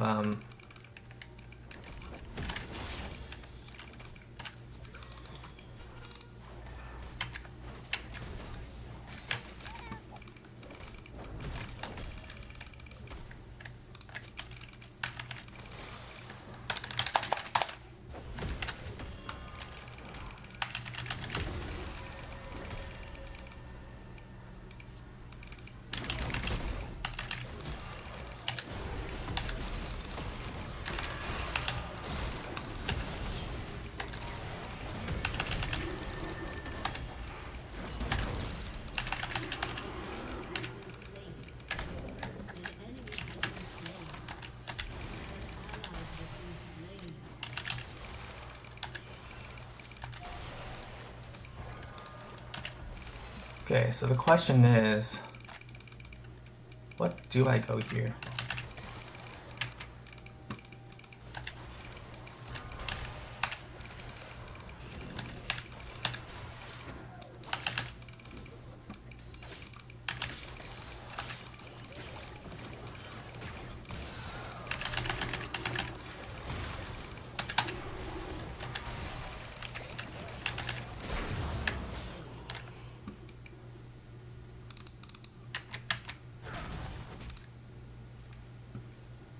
I was hoping I didn't have to to die there, but I guess it happened. The question is, do I just go straight to Riftmaker? I think I do.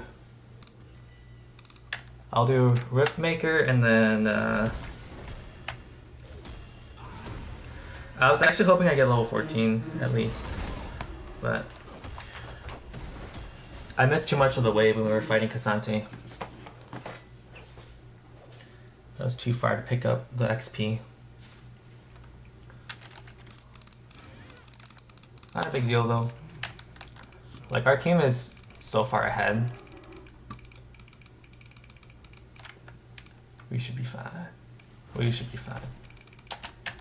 As long as we avoid like getting completely blasted by Brand, we should be fine.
See, Zai helps to track flash timers.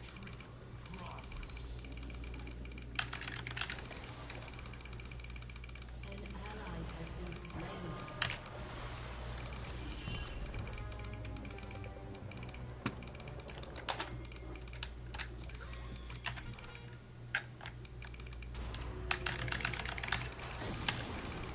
Dude, I also hate how, right, the clarity in this is so bad.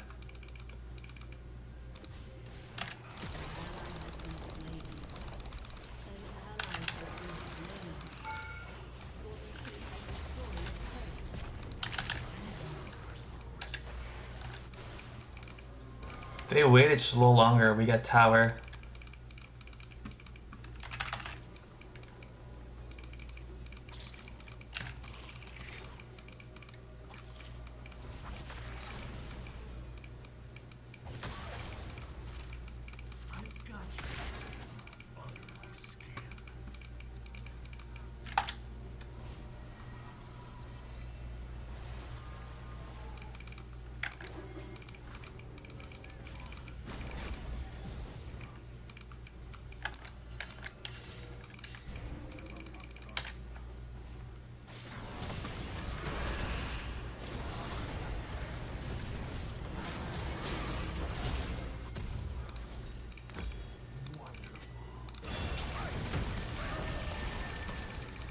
Yeah. An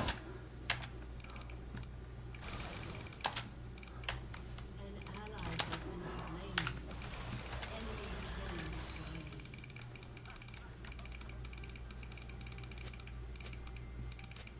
Bro, Cassante already pressed flash. Yeah. An ally has been slain.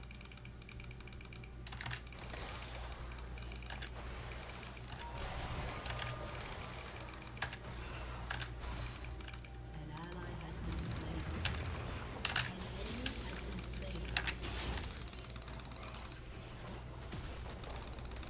Yeah, Cat doesn't really understand what's happening. Destroyed a turret.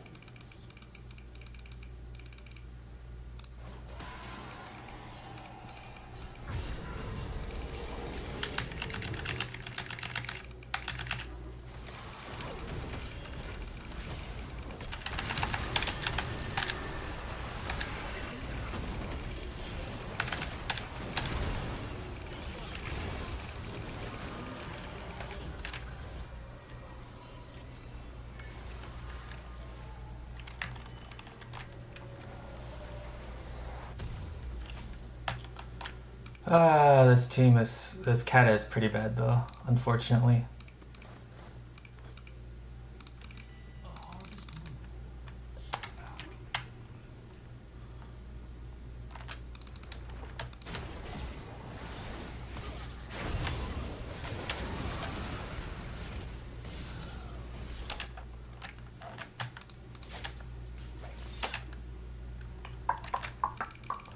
All we gotta do macro-wise is just get as much gold as we can.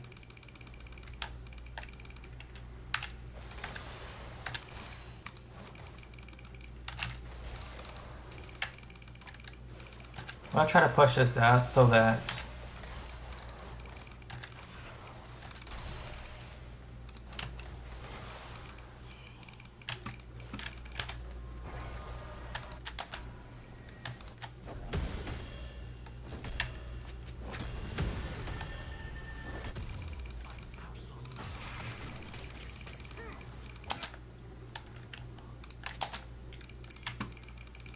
Jhin doesn't have barrier.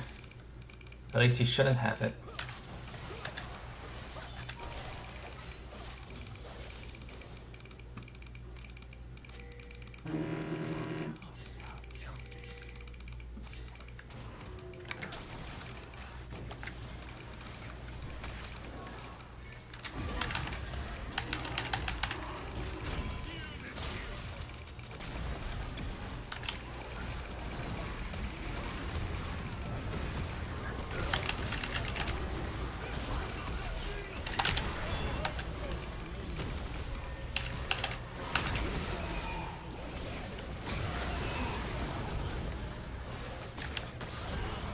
Oh my god, this team!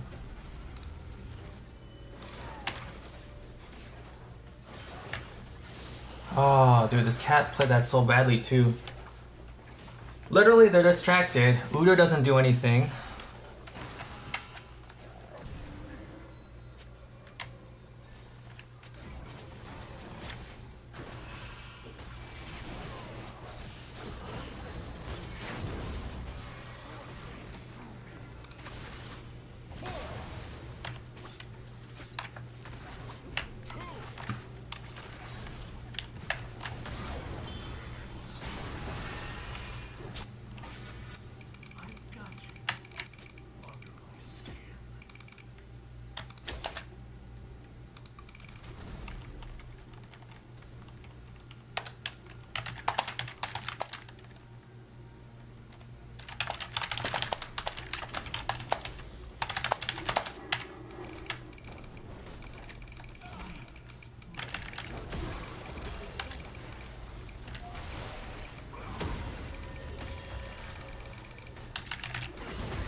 Cat had an angle there to kill him. All Cat cares about, like, it's a situation where we can't, if we literally made them waste a Jhin ult. And if Cat dies, is alive while Jin's ulting, that's an issue.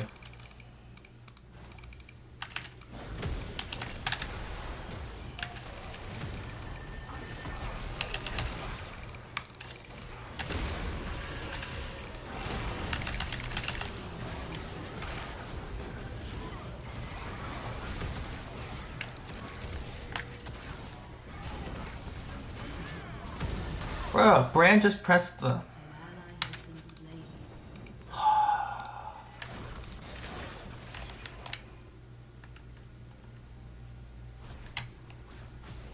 Yo, Cat, you do...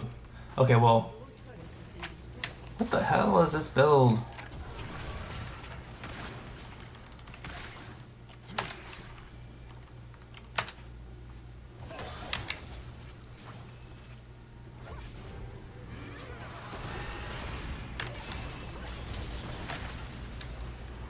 turret has been destroyed.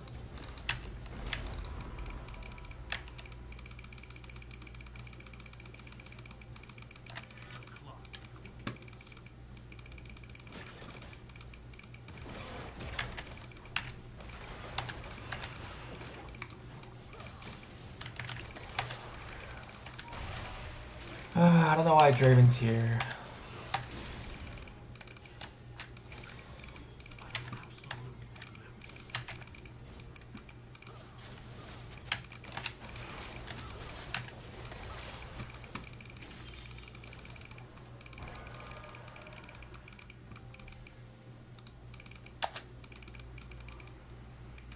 We can't contest.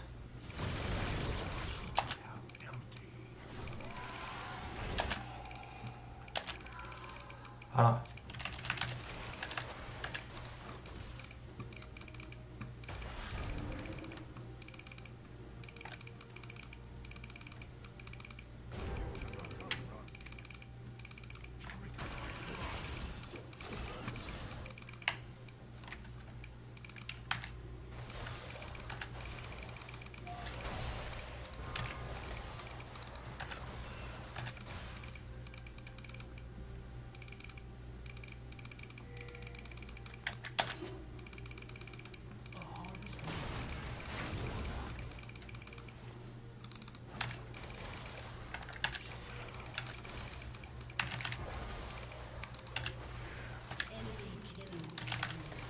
Oh my god, this cat giving me.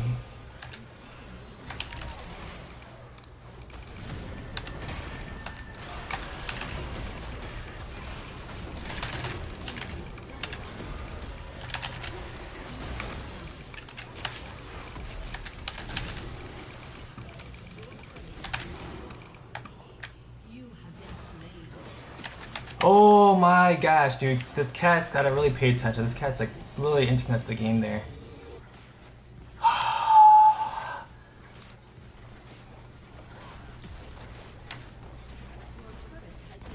I baited the Jin, but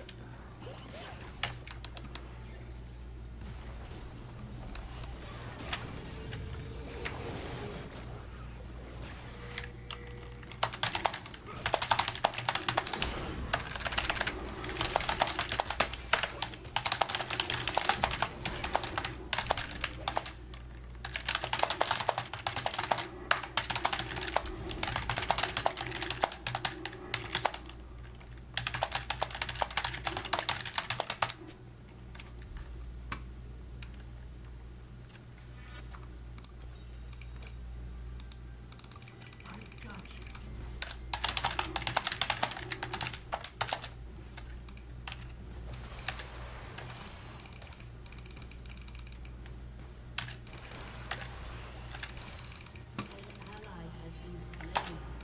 An ally has been slain.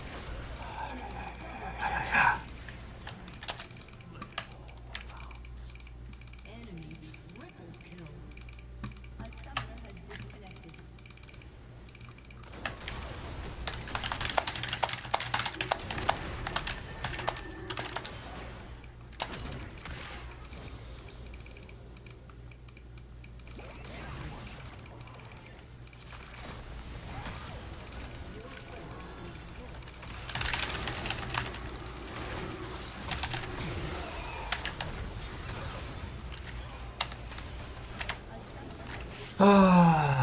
that's such an easy game. Literally such an easy game.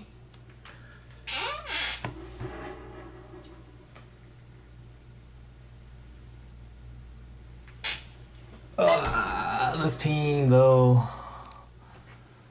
Like, don't play a champ if you don't understand what your champ's identity does. Like,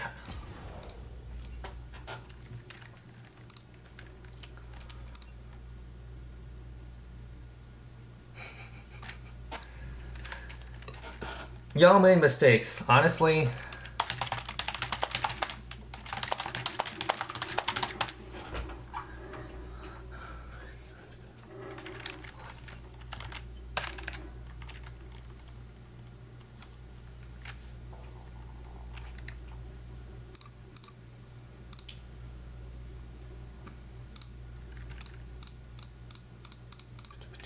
yeah, this team was pretty bad though. This team unfortunately doesn't understand macro very well. Especially like if you're playing an assassin. Like macro and vision is so important. And yet all this cat did was literally just like straight up just walk up at people and expect to win. Which I guess works into Smolder for a little bit, because Smolder like is not that good early, but I mean, come on, like you can't just be like, you know, getting cold feet even when you're behind. Like, if you're not going to be the carry, you at least have to make them panic and waste spells and stuff. But this cat kind of just got caught every single time or did nothing. So much better when you have someone who actually knows what they're doing. Like, I can't do too much to Cassante, but I can ensure that, like, you know, he's gonna R me instead of someone else like Draven. The issue is they have a Brand and they also have Shaco, who got insanely fed somehow. Like, Shaco killed me once the entire game. So you literally got 14 kills from all these fools. It's pretty bad. I mean, granted, Udyr probably wasn't the best jungler, I would say, but at least Udyr was like watching the map, relatively speaking. He was like anticipating things. I felt like Cat and Draven were a little bit all over the place. Like, they were just trying to fight. Like Draven, especially Draven, you like, in order to actually win the game as Draven, you can't just like randomly fight. like sure maybe it works in silver and bronze, but when you start to get to like a little bit higher level where people understand macro a little bit better overall, like you can't just be like starting a bad fight or being part of a bad fight. Same with any carry champion. Like you can't be part of a bad fight. If you're part of a bad fight, you immediately lose your lead or you throw it away. It's like Draven fighting that last dragon fight was terrible. Like he shouldn't have been trying to go and grab that. Like there's no need. We had 3 drags, they had 0, or maybe they had 1 drag. Like and we had all 3 lanes are pushing into us. So the problem is no one thinks about waves. Like if we just farm the wave, they get dragged, so what? Like no one's gonna die. Instead we get 3 full waves worth of, which is basically like a kill's worth of gold for free, and they don't get a full wave of gold because all the waves are pushing into us. Like it's easy macro that these people don't understand. Like the waves are so free. You have to always get side lanes.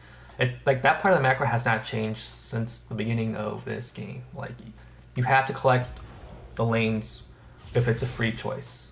Like that's the best option. Like you put a challenger in this situation, they'll choose that every single time. Especially if they know that they're going to be late. Like I was responding from base, so I wouldn't get there for another 20 seconds if I ran up there.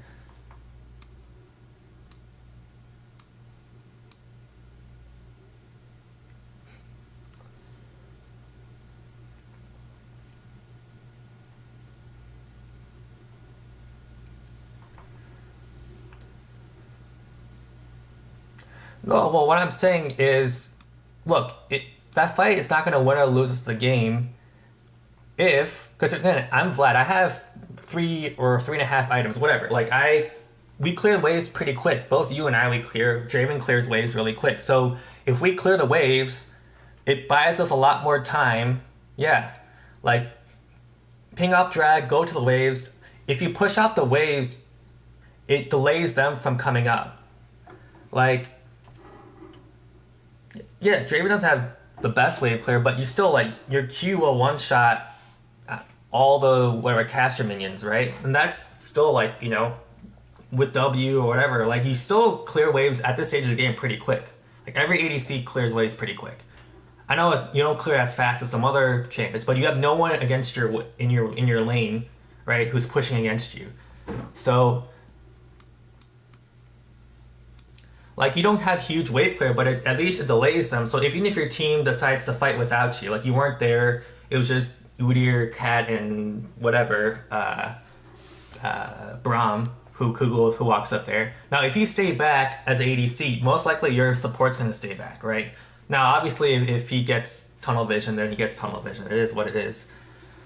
But if the more we push out the waves and clear it out, then it gets delayed when they have to push back into us. Right? Let's say Udyr, Cat, and Braum die, but let's say we can push out the wave, past the midpoint of the map, right? Past river. It will take them an extra 20 seconds or 30 seconds, for that wave to come, yeah. No, I'm not saying that you have more wave clear than those, but if all of those 5 champs are taking dragon, because all 5 of them were there at dragon, right? If all of them were taking dragon, they're not in lane. So all you have to do as Draven is push the wave out. The midpoint where the river is usually like the area where you start to get a little unsafe because someone can rotate onto you. But let's say you push it out to the midpoint of dragon, push out the wave all the way out there, and I push out all the other waves. That means that they can't, that for them to come up and kill tower, because there's 2 towers in their base, right? That by their nexus. For them to kill the nexus towers, I don't care that there's 5 of them. The 5 of them cannot, yeah, but it takes time for the minions to come up to our base. The further out you push the wave, like you can at least delay it enough that whoever dies first, because it usually will take them a little bit of time, right? If let's say you delay it by 30 seconds, right? Because that's about how long it takes for the waves to walk up to, the middle of the map or whatever, or 20 something seconds, right? That's still, it still cuts it close enough, right? If I have one other person there with me, and I have, let's say you hit your E somehow, or you hit your R on Jhin, and I flash on Jhin. We at least kill Jhin, and then we can stall a little bit. It may not be enough, but it may be just enough that our team comes back, right? They respawn. It gives actually 20-30 seconds is a lot for respawn timers. I know the respawn time is like 40 seconds or whatever, but it gives us still like if we can delay for 10 seconds at our base instead of having to delay for 30 seconds, which was for me it was over when all 4 of you guys died at Dragon because I couldn't push out all of the lanes. So, but it base delays where the minions have to walk from the midpoint of the map all the way down to our base, which takes longer than if they were already in our base. And then after they take drag, they can come up and walk right directly to our base instead of trying to walk up to the wave and push it out and come through. So that 20 or 30 seconds does add up quite a bit. So I don't know if it would have made a difference if you were the only one who came back, but the more people who make the right macro decisions, the better, the more likely people will follow you. Like Braum knows that Cat's probably pretty bad. Udyr's complaining about it. Udyr makes some questionable decisions. Okay, well then, you might as well have. If I were Braum and I see Draven's not going to Dragon, I probably want to go to Dragon if Draven's really fed, and Draven's a good player. So then, if you get the three of us for sure can hold base for 10 seconds if we push it out. Right, so as like the carry, what carry champions like for Vlad or if you're Cat or Draven, they're all carry champions if they get ahead. Like if you making good macro decisions can help quite a bit. Now obviously this was kind of a tough spot because if they crash base before people respond, then they win the game. But even before then, there were a lot of times where in this game where there were a lot of waves that were going kind of like unpushed or they weren't pushed as much as they could have been. And so that put us at a disadvantage because it's hard to get vision around objectives if your waves are pushed way back in. It's much easier to get caught in a fight, around Dragon or a fight around Baron because your wave doesn't give you vision of those entry points into the jungle. So I think in general, and then obviously junglers should think about waves because it takes a lot of what they can or cannot do, but most junglers don't understand that. So yeah, but overall though, macro was kind of lacking this game, and our team wasn't able to take advantage of too much. Now it's tough as ADC because there's only so much agency you have as ADC because most ADCs don't have any engage power. Most ADCs don't have too much CC, and they don't always have the best burst. So I see why it's difficult for ADCs to carry, and the macro is very tight, and it's hard when you have players who don't understand, who are not paying attention to the map. It adds another layer of complication. So I see a lot of stuff happens that's out of your control, but ideally the best course of action, the more you try to make better decisions over time, the more likely it is someone or people will follow your decisions too. Doesn't always happen, but if it's already a lost game, might as well try to give yourself another shot. Because it's never over until it's fully over.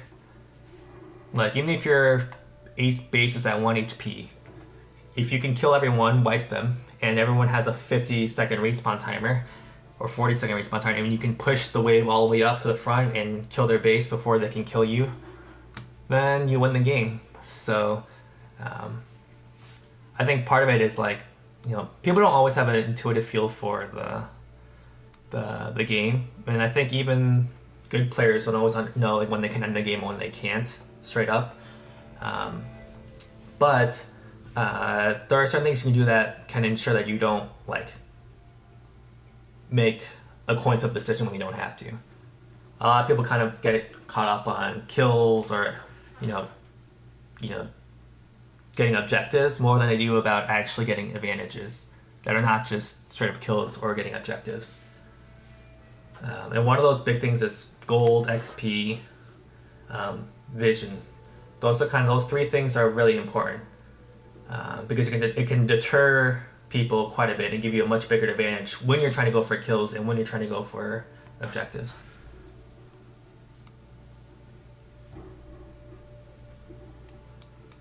And I felt like our team really wasn't trying to do that. Cat was trying to run around the jungle without pushing the waves out. People were fighting kind of without thinking about why they're fighting. You have to have a purpose with a team fight. Like, are you fighting because you have a numbers advantage and you know you can wipe them? Are you fighting because there's an objective happening? And even if an objective is happening, like, do you always have to fight at that moment? Like, maybe you wait for, if they're taking Dragon or Baron way too early and the Baron's just wailing on them and they're getting lower health, you can wait until they get lower health and go in. Or maybe, like, you know, you have to wait for the wave to push out first, then you go and collapse on them, you know, so that they don't have a good escape route and they can't kite you. Like Jhin, you know, very little mobility in his kit, basically just his flash, and he's, you know, has movement speed, but if you push out, you know, the waves and you go on the other sides of him, and he can't, you know, do anything to you. I'd rather be home anyway. So yeah, waves can give you vision and gold, and that's why waves are really not important, because waves can help you get vision, waves can help you get gold and XP.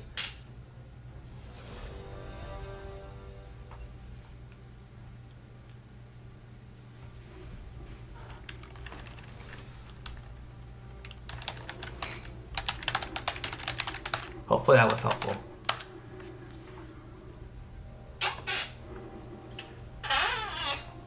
But it is what it is. I mean, like, sometimes your team will flip and then you end up losing the team fight and then you lose the game.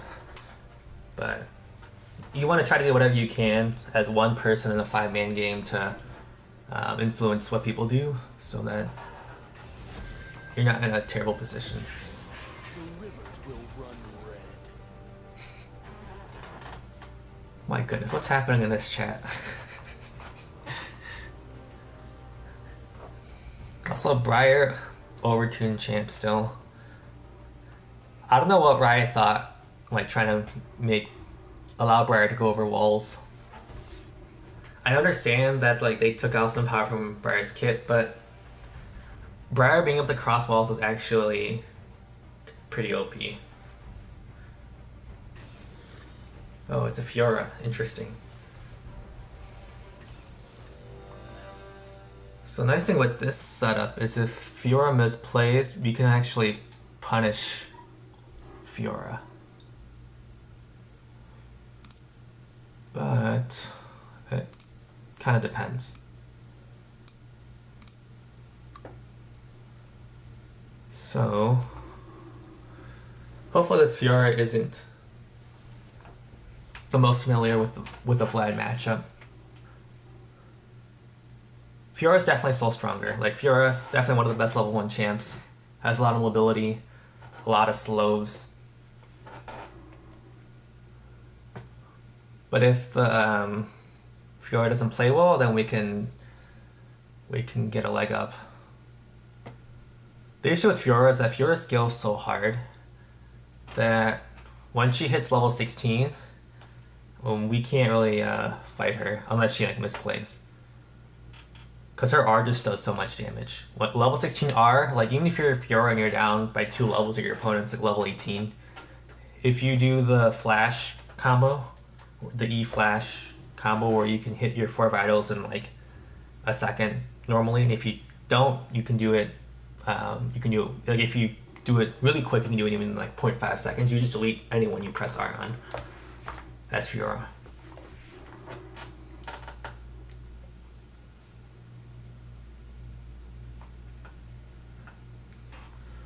The other thing that people don't realize with Fiora is that her whip, or whatever, not whip, Tiamat can actually proc vitals too. So Fiora is pretty OP, but you have to be able to hit the vitals. If you don't hit vitals as Fiora, then not only do you lose a lot of damage, but she loses a lot of movement speed. So the hard part about playing into Fioras is that if they get the vital movement speed, you really can't outrun them. You can't outrun them and outdamage them. So as Vlad, you have to be very careful to make sure we don't allow her to hit too many vitals. Now that's a vision trick you can do with Fiora, but the issue with that is you can lose some minion XP if you do it that way. And then if she gets a XP lead on you, that's not good. So for Vlad, we're gonna see how we can punish this Fiora. Fiora took press the attack, which is interesting. I know for Conqueror, we can't ever fight Fiora for a long time. Press the attack might be better because at least she won't be healing extra. And she won't be getting as much AD. Her Q skills and her E skills a lot with AD. So the fact that she's just getting an extra 10% damage and no extra healing is really huge. Because Fiora stacks Conqueror pretty quick. She has 2 auto attack resets and an attack speed slow. And she gets a whole bunch of movement speed, so she can just keep autoing you and running while she runs at you.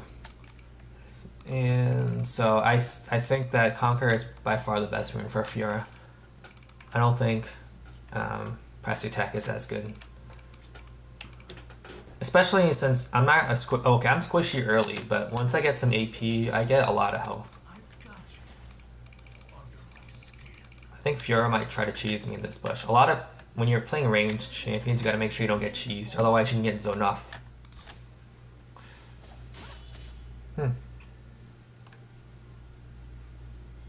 Yeah, Fiora's gonna Q again. Oh, Fiora did not Q. Very interesting. Also, I don't understand this whole like ranged mid laner. Like ranged mid laners are kind of, except for maybe like Draven mid, where you can actually bully mages. You just kind of get out bullied. I don't understand. Now, if you're obviously into like an assassin, like if you're playing Lucian into Cat, like there's no way you should lose as Lucian into Cat. But if you're playing into like, okay, Seraphine can be very good if you can play mage very well. But like Lucian into anything else, like, oh my gosh.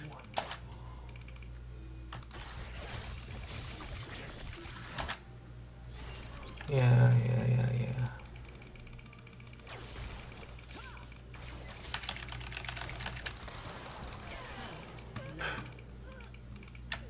What is this Fiora doing?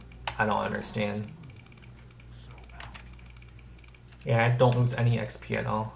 Fiora's gonna TP back. Like, what did Fiora think I was gonna do there? Dang.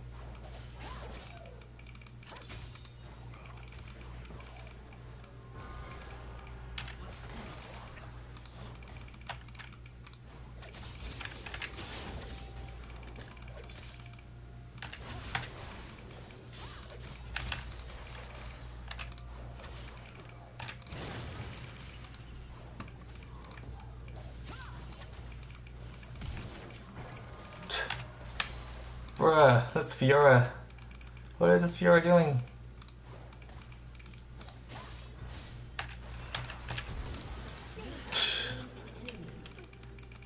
And the wave's pushing into me, like, what is going on here? Like, she knows I have flash, and she knows I know that. Okay, well, that's how you beat a Fiora. That's. Yeah.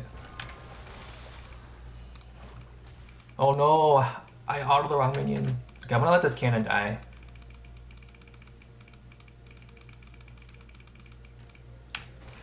The fact that cannon's so tanky is actually really good for us, and that it's targeting the. This means the wave's still gonna push into me. I don't want to recall just yet, though. I think this Fiora is gonna FF.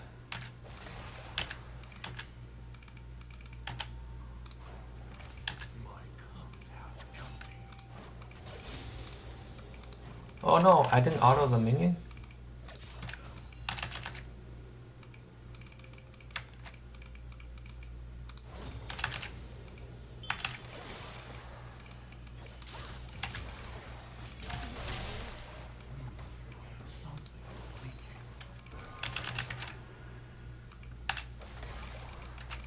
An enemy has been slain. But Fiora still doesn't have any items. Ally has been slain. Oh, I forgot, I'm not playing with Last Stand, so I don't want to be too low health.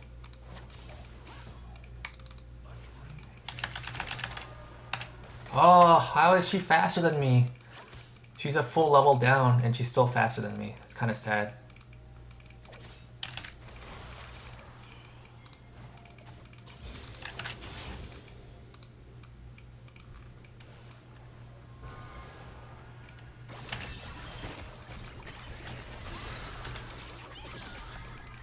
I missed the cannon for that. It's okay. My only issue is if Lilia comes, I might be in some trouble. An ally has been slain. Okay, well, Lilia is not coming.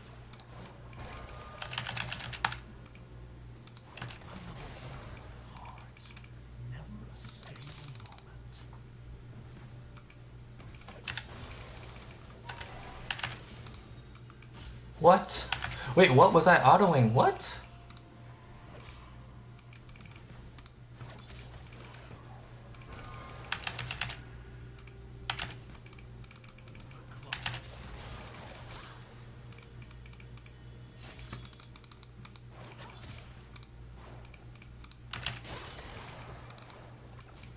She can't even proc her. I'm about to kill her actually, if she does that one more time.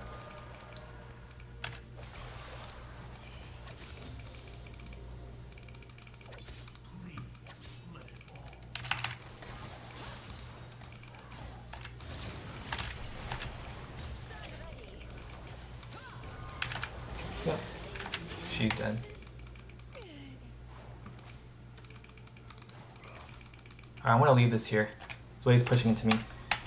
Put that there in case Lilia decides to walk up. But this Fiora is pretty much donezoed. Like, I do want this. But yeah, this is a case where I can go Death Cat.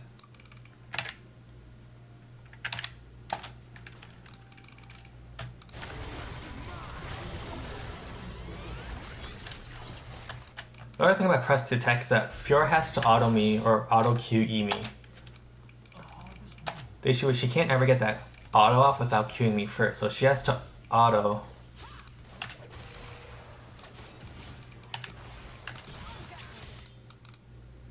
I don't have no prio.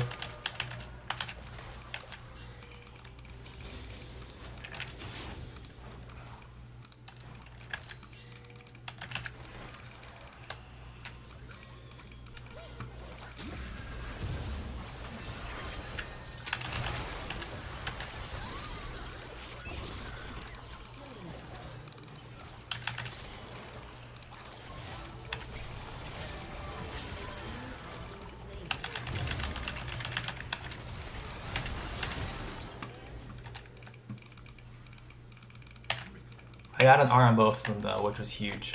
If I didn't, then that could have been close. But I realized Fiora didn't have R though. Oh, I didn't. I had Tiger Champions on. I accidentally pressed the button. I was like, why is my Q not going off on the minion? I feel like it always goes off when I don't want it to, and then it... See, where did my auto go there? I just, my computer like froze when I left clicked. Unless I'm just blind. Oh, and she pressed TP.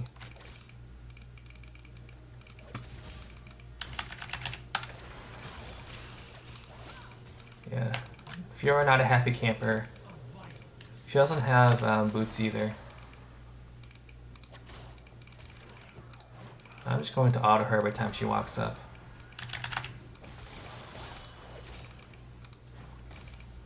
The minions are gonna also do a lot of damage here. An enemy has been slain.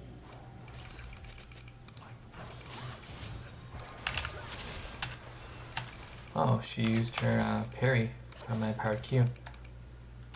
I still get the healing, but I don't do any of the damage to her. In 20 seconds, though, I have R. She has R, so I have to be a little bit careful. So I'm gonna try and push the wave, try to delay things a little bit.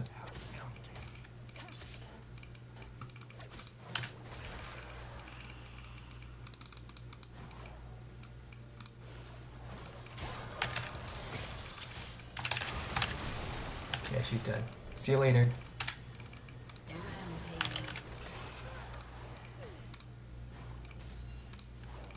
The nice thing is I can push this wave under and she uses another full wave. I'm gonna grab the plate first because that's important and I'm gonna dip out. Oh, she did use teleport there. Okay. I guess we killed her so early on that she just walked back. This Fiora is pretty much done though. Like, there's nothing she can do to fight me. I'm 2 levels ahead. 30, 20 CS. And I'm also not trying to kill her too often because I have a big... Well, I do want to kill her if I can, if she oversteps with my Dark Seal, but the Fiora doesn't really know how to play Fiora into a ranged matchup like Vlad.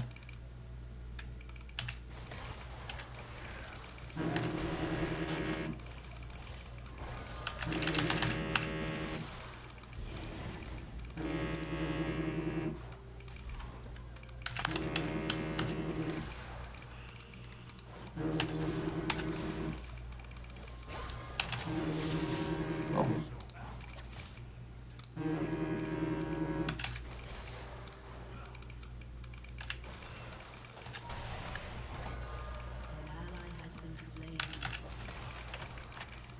Okay, well, our team's just smacking them, so unless we do something kind of stupid, I don't understand how we're ever gonna lose this. Shutdown is not good.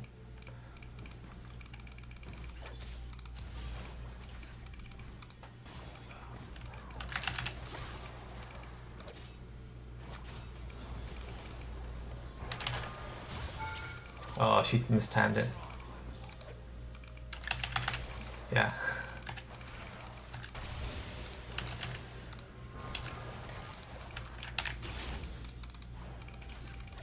It's not looking good.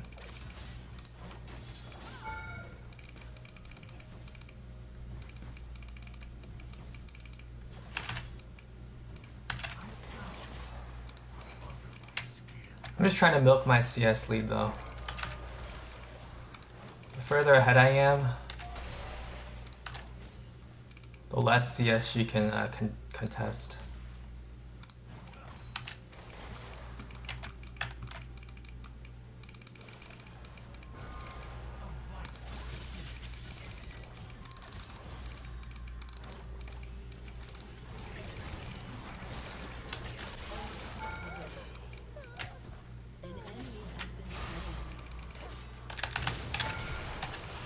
Oh, the minions blocked it. Oh, are you serious? It didn't go off.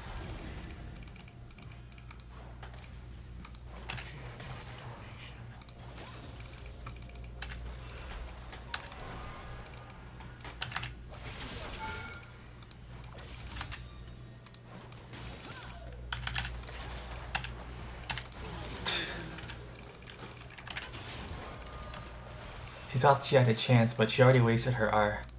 If she didn't use her R, then I would have had to back off, but...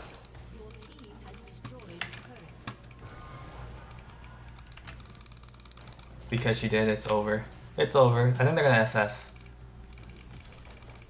Like, I get a death cap. I have almost 10 CS per minute. Like, easy game.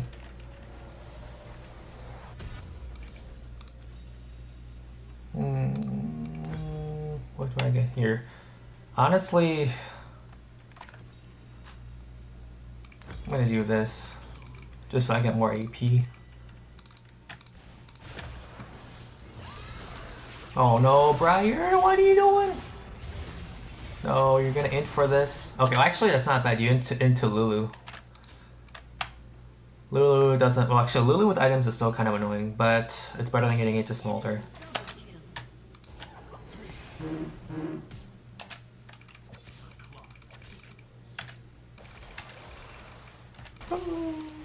Yeah. I'm so strong. So is Lucian. Like.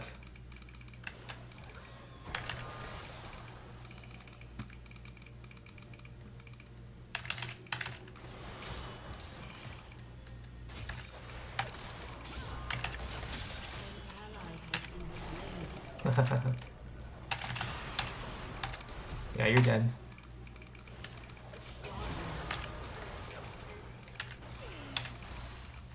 I think she even flashed To be fair, after she lost the 1v1, she really needed jungle help. But instead, their jungler did not help her at all.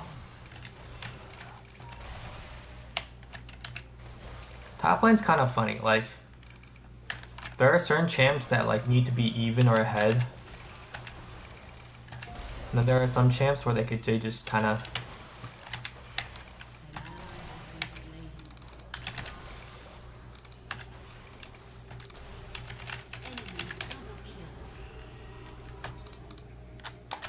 See, that's what you don't want to do when you have a shutdown. Seraphine's actually kind of annoying if she also gets a lead too, so we kind of don't want that to happen. I'm gonna do this. Just more AP is good. People think, oh, like having percent health HP is good, but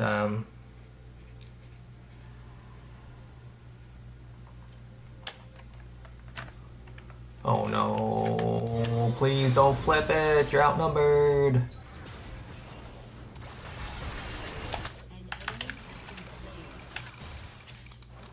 No, I out of the wrong person. Thank goodness they did not end that.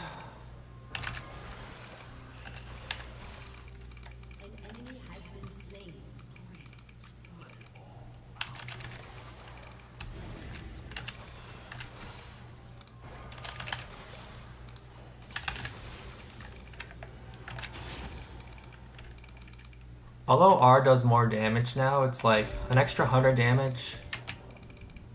I guess it can add up AoE wise. Oh, I missed all of that.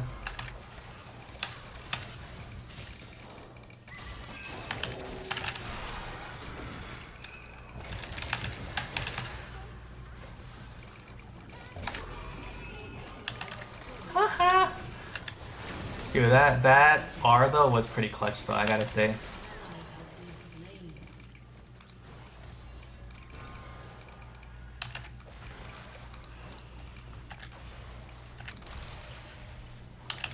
I like guided her right into it. It's gonna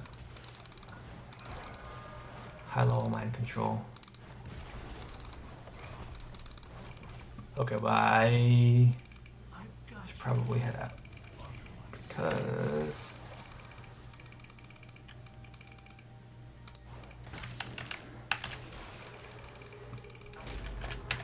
oh no, they're crashing in.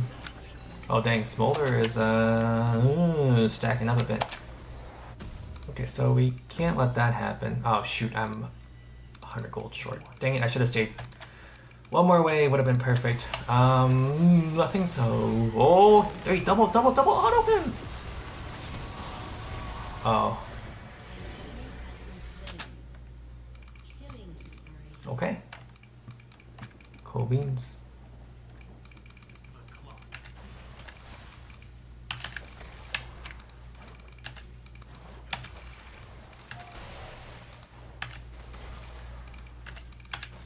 I think Briar just beats Fiora. Yeah.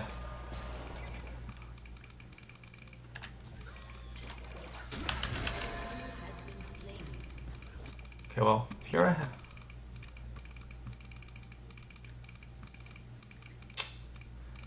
Wait. Jin didn't grab red buff?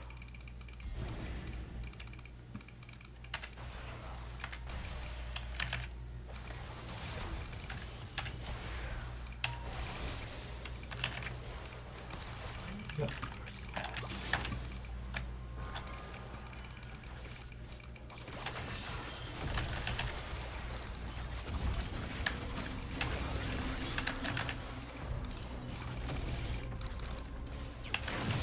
Good.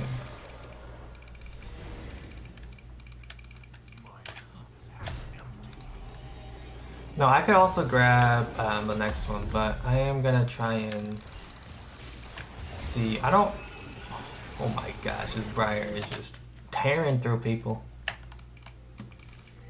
I mean, I am kind of doing that too as well.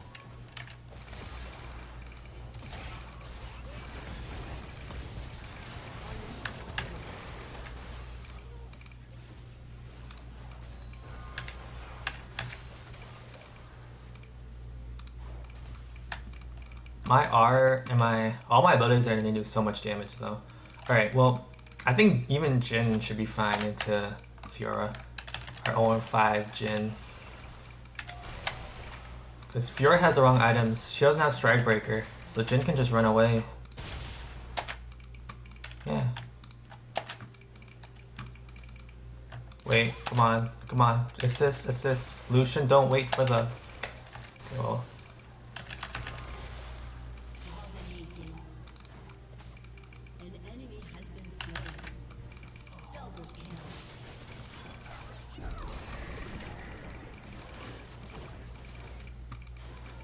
Oh, I don't get any. Your team has destroyed a turret. Yeah.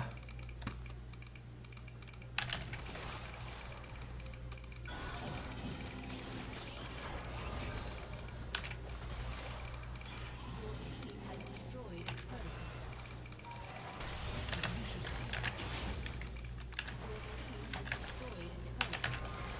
Your team has destroyed an inhibitor.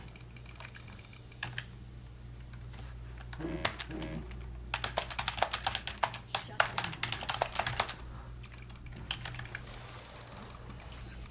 Yo, we're not gonna win this if we... Oh, they died. I was gonna say, we're not gonna win this by just pushing mid. Like, we actually have to do other things too as well. Including getting dragons. But I guess that's gonna be difficult now. Okay, we at least want to try to take as much as we can though. I do a lot of damage to monsters, especially since I have this build.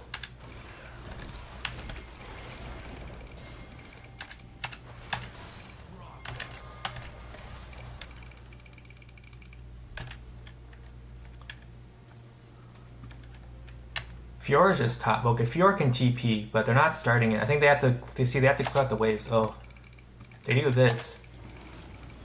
They are in big trouble.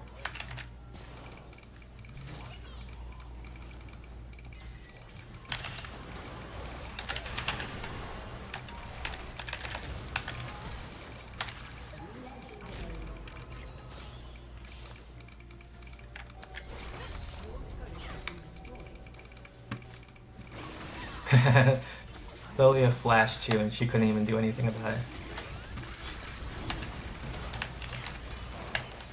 See, that's how you win. You gotta play the macro game. You gotta realize, because they tried to go, Lulu tried to go for a drag without pushing it, having any waves pushed. So she gave her team a false sense of security.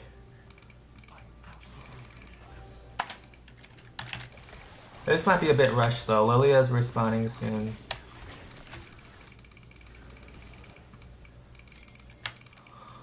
Okay, well, Lucian has TP.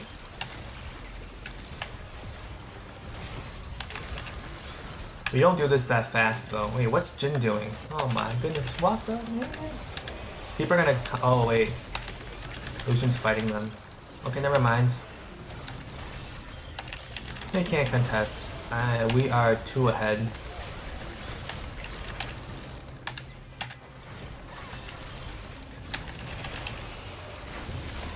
Yay.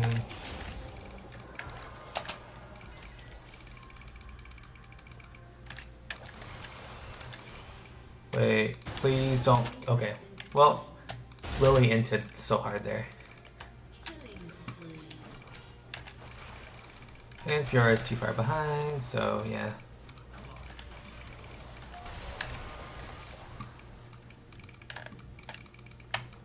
I have 3k gold, which I should probably base for, but I want to get this under tower first.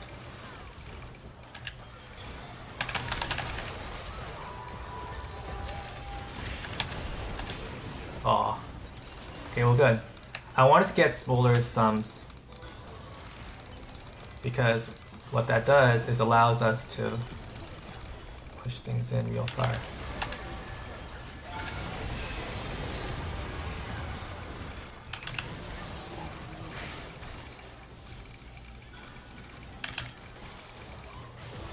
Okay, maybe this is not the best idea.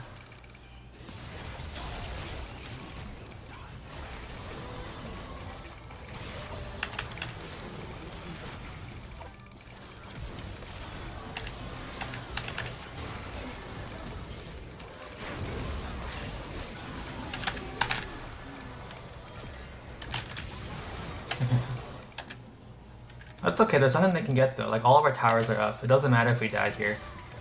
I just wanted to make sure that we got this inhib. I was hoping we get this tower too, it makes it easier to end, but it's not a big deal.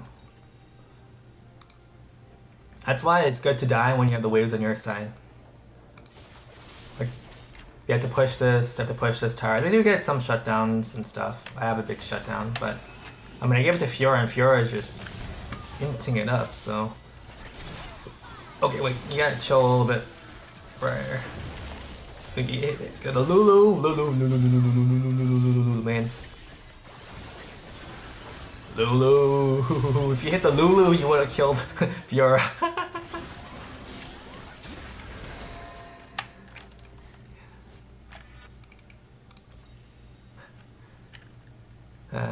Oh well.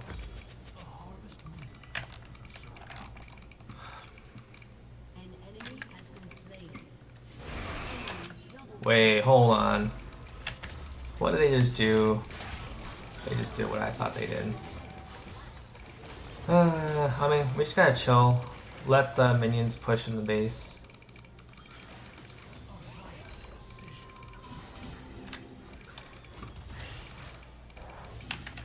Oh. Alright, well, I'm gonna go back. Dang it. Didn't go far enough back. This is really important to prepare for Dragon. Having extra movement speed before drag is so huge.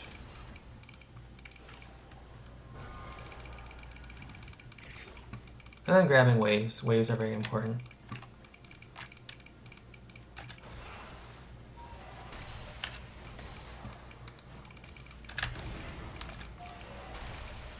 Also, I gotta make sure I get enough XP to stay ahead of everyone else.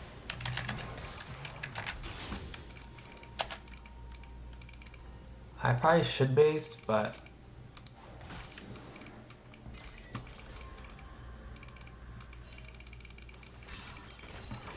oh no.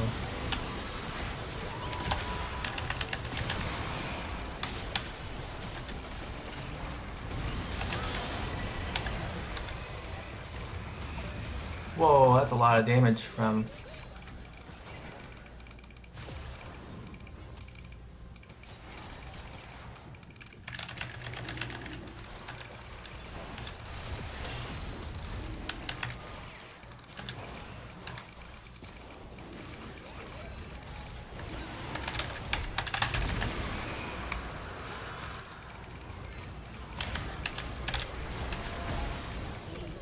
GG. An enemy is dominating. An enemy has been slain. Your team has destroyed a turret.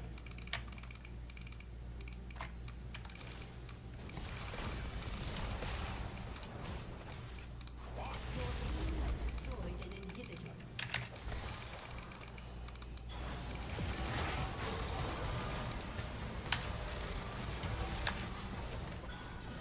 GG.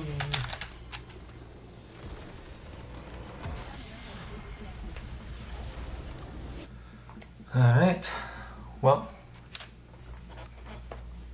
I know that Fiora was kind of frustrated, but that's the issue. Is like if you get behind levels and XP, especially against the range champion, you need help to like go even. So basically what this Lilia should have done was, oh well, Seraphine is Seraphine regardless of if she gets kills or not.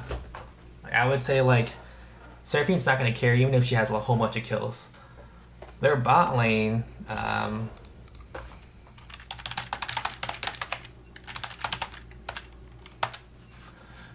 though was kind of smacking. Smolder is pretty good, so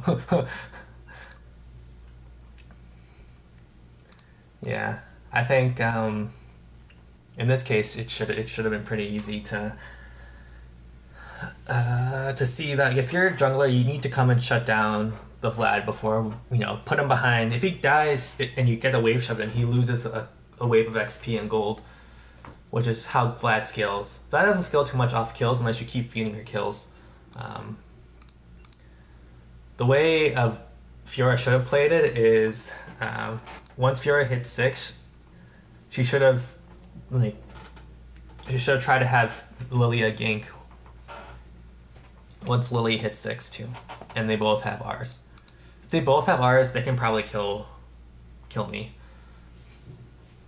Because Lilia's fast, so Lilia can run me down. Fiora's fast, Fiora can run me down. And then Fiora does a lot of burst.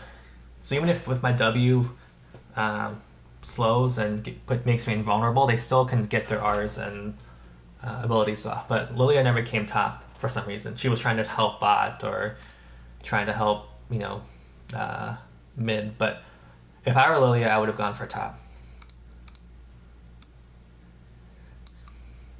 Yeah, I agree. Like the Fiora was really bad, but the issue with Fiora is Fiora didn't get any help at all until like 10 minutes in, and that's not good. Like Fiora died in the jungle, which was not great, but she didn't give me too much. Like she was able to get all the XP from the first minion wave.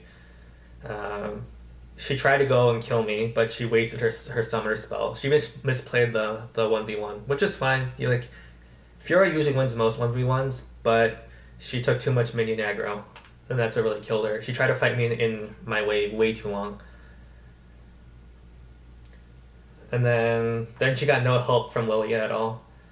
If I were Lilia, though, I feel like, Lilia was the only one who could have probably realized, hey, our biggest carries are Smolder and Fiora. Smolder is doing well, so I wouldn't... Like, our Jhin got smacked so hard in lane. But in this case, like if you're a jungler and one of your lane opponents is just your laners on your team is doing really well, sure, you want to make sure they don't die to like a gank like from Briar or whatever. But Briar, like Lulu and Smolder shouldn't be dying to a gank from Briar. Like if I were Lily, I would just focus on just making sure Fiora like doesn't fall too far behind. But instead, they kind of left Fiora out to dry, and so I was able to have full control over the wave. People don't understand how top lane works. Like, if you have someone who knows how to control the wave, then you really can't do anything. Like, you get poked out in lane, you lose CS, you lose XP, and there's nothing you can do. And I think this lid didn't realize, like, how bad that was going to affect Fiora's mental. Like, even if this Fiora, like, played safe, like, Fiora wouldn't have been able to do... Like, I would have been able to dive her really easily. Because I had Ignite, like, I have Ares, Scorch. I can easily poke out Fiora under tower. And every time I'm under tower, like I have literally 3 waves crashing, and Fiora can't contest a thing. So I like Fiora. If I were playing Fiora and I was playing into a Vlad who had like a push advantage, even a push advantage,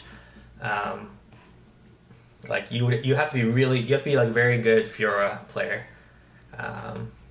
literally hitting a few vitals and then pressing R, to actually, fight the Vlad, who has Ignite and R and Pool and everything, and a level and basically fighting Vlad a level down is tough without your jungler nearby. So I get that. I think Lilia kind of was unable to help the Fiora out as much as she probably should have. Now I get it. Like if mid or the bot lane was a little more volatile, I get that. Sure, maybe Lilia would have to. I would choose. Like if I were the jungler, I would help them out first. But like Seraphine can play herself in her own lane against Lucian, right? Like Seraphine's not playing into like Zed or Katarina, where Seraphine's gonna get stomped on. Like Seraphine should do fine into Lucian. Like even if Seraphine's like even or slightly behind, it's Seraphine. Seraphine's very useful as a champ. I think Smolder and is similar too with Lulu. Like Smolder shouldn't get into too much trouble into Jhin. Maybe Vel'Koz if Vel'Koz like hit some nasty pokes here and there and nasty knockups, but I mean Smolder shouldn't be in a position where he's actively trying to get hit by that and trying to trade on them. Smolder's just trying to farm basically. So yeah, I think that if I were Lily, I would just like literally try to full clear top and come and roam. So I put wards and stuff, and Lily really wasn't able to, didn't even show up. Like Lily would just kind of was like, oh well, like I'm just gonna clear the other direction, and so that really kind of ensured that I had full domination. The thing is, like my damage to champions, and especially the top lane, a lot of top laners, unless like they're full on team fight champs, or they do like full on % health damage, they don't usually do too much damage throughout most of the game unless like they're really like team fight reliant. Most of their damage comes from like little things in lane, killing minions, clearing waves, getting towers. Like my damage, even though Fiora was like 1 and or 2 and 13, like our damage was actually fairly similar. And that's partly because my team was so far ahead. I never actually had a team fight with them. But like even the repeated times I fought Fiora, like I didn't do that much damage, relatively speaking. Like even the Smolder out damaged me. Smolder's pretty potent champ late game, and he was fighting a lot. He's trying to fight for his life quite a bit. But when Lily kind of ignores my damage and my scaling, doesn't do anything to shut me down, or at least try to stall it, then it's tough. So, yeah, once Lily Fiora got behind, for me, like, I have other ways to counter things, but from a macro standpoint, I think Lily was the only thing that could have helped them in this situation. That's why jungler's really OP role, because you can plan out how you want to dictate the game. Even if you're from behind, there's still options. People always, same thing with laning. Like, even if you're behind in the lane, there are options. Especially if you notice someone making a mistake. In lane, it's a lot harder, because sometimes those mistakes, you have to, like, react immediately. Like, if I accidentally fat finger my W, then Fiora's got to go in and try and fight me. Or if I use my empowered Q on a minion, she can go in for a trade. The issue, and then also that you can buy, like, Fiora didn't have Ignite, so she should have bought Grievous Wounds into Vlad, because, believe it or not, Vlad's, like, doesn't heal that much. He only heals a lot every 15 or 16 seconds, so if you take that away from him, he just has damage, and that makes it very tough on him to heal. Grievous Wounds doesn't work too well on Aatrox, because Aatrox continuously heals, like, his 3 Qs are always up. He just always does damage and heals from that, and his auto heals a lot too. But like Vlad only has really one main ability that heals him. His R also heals him too, but like because it's a delayed heal, you can easily get the Grievous Wounds on. So I think that the team didn't take advantage of opportunities, and I took advantage of it as much as I could. Alright, well I think that's going to be the last game for me. Hope you guys had fun. We're still in gold, but we're moving up.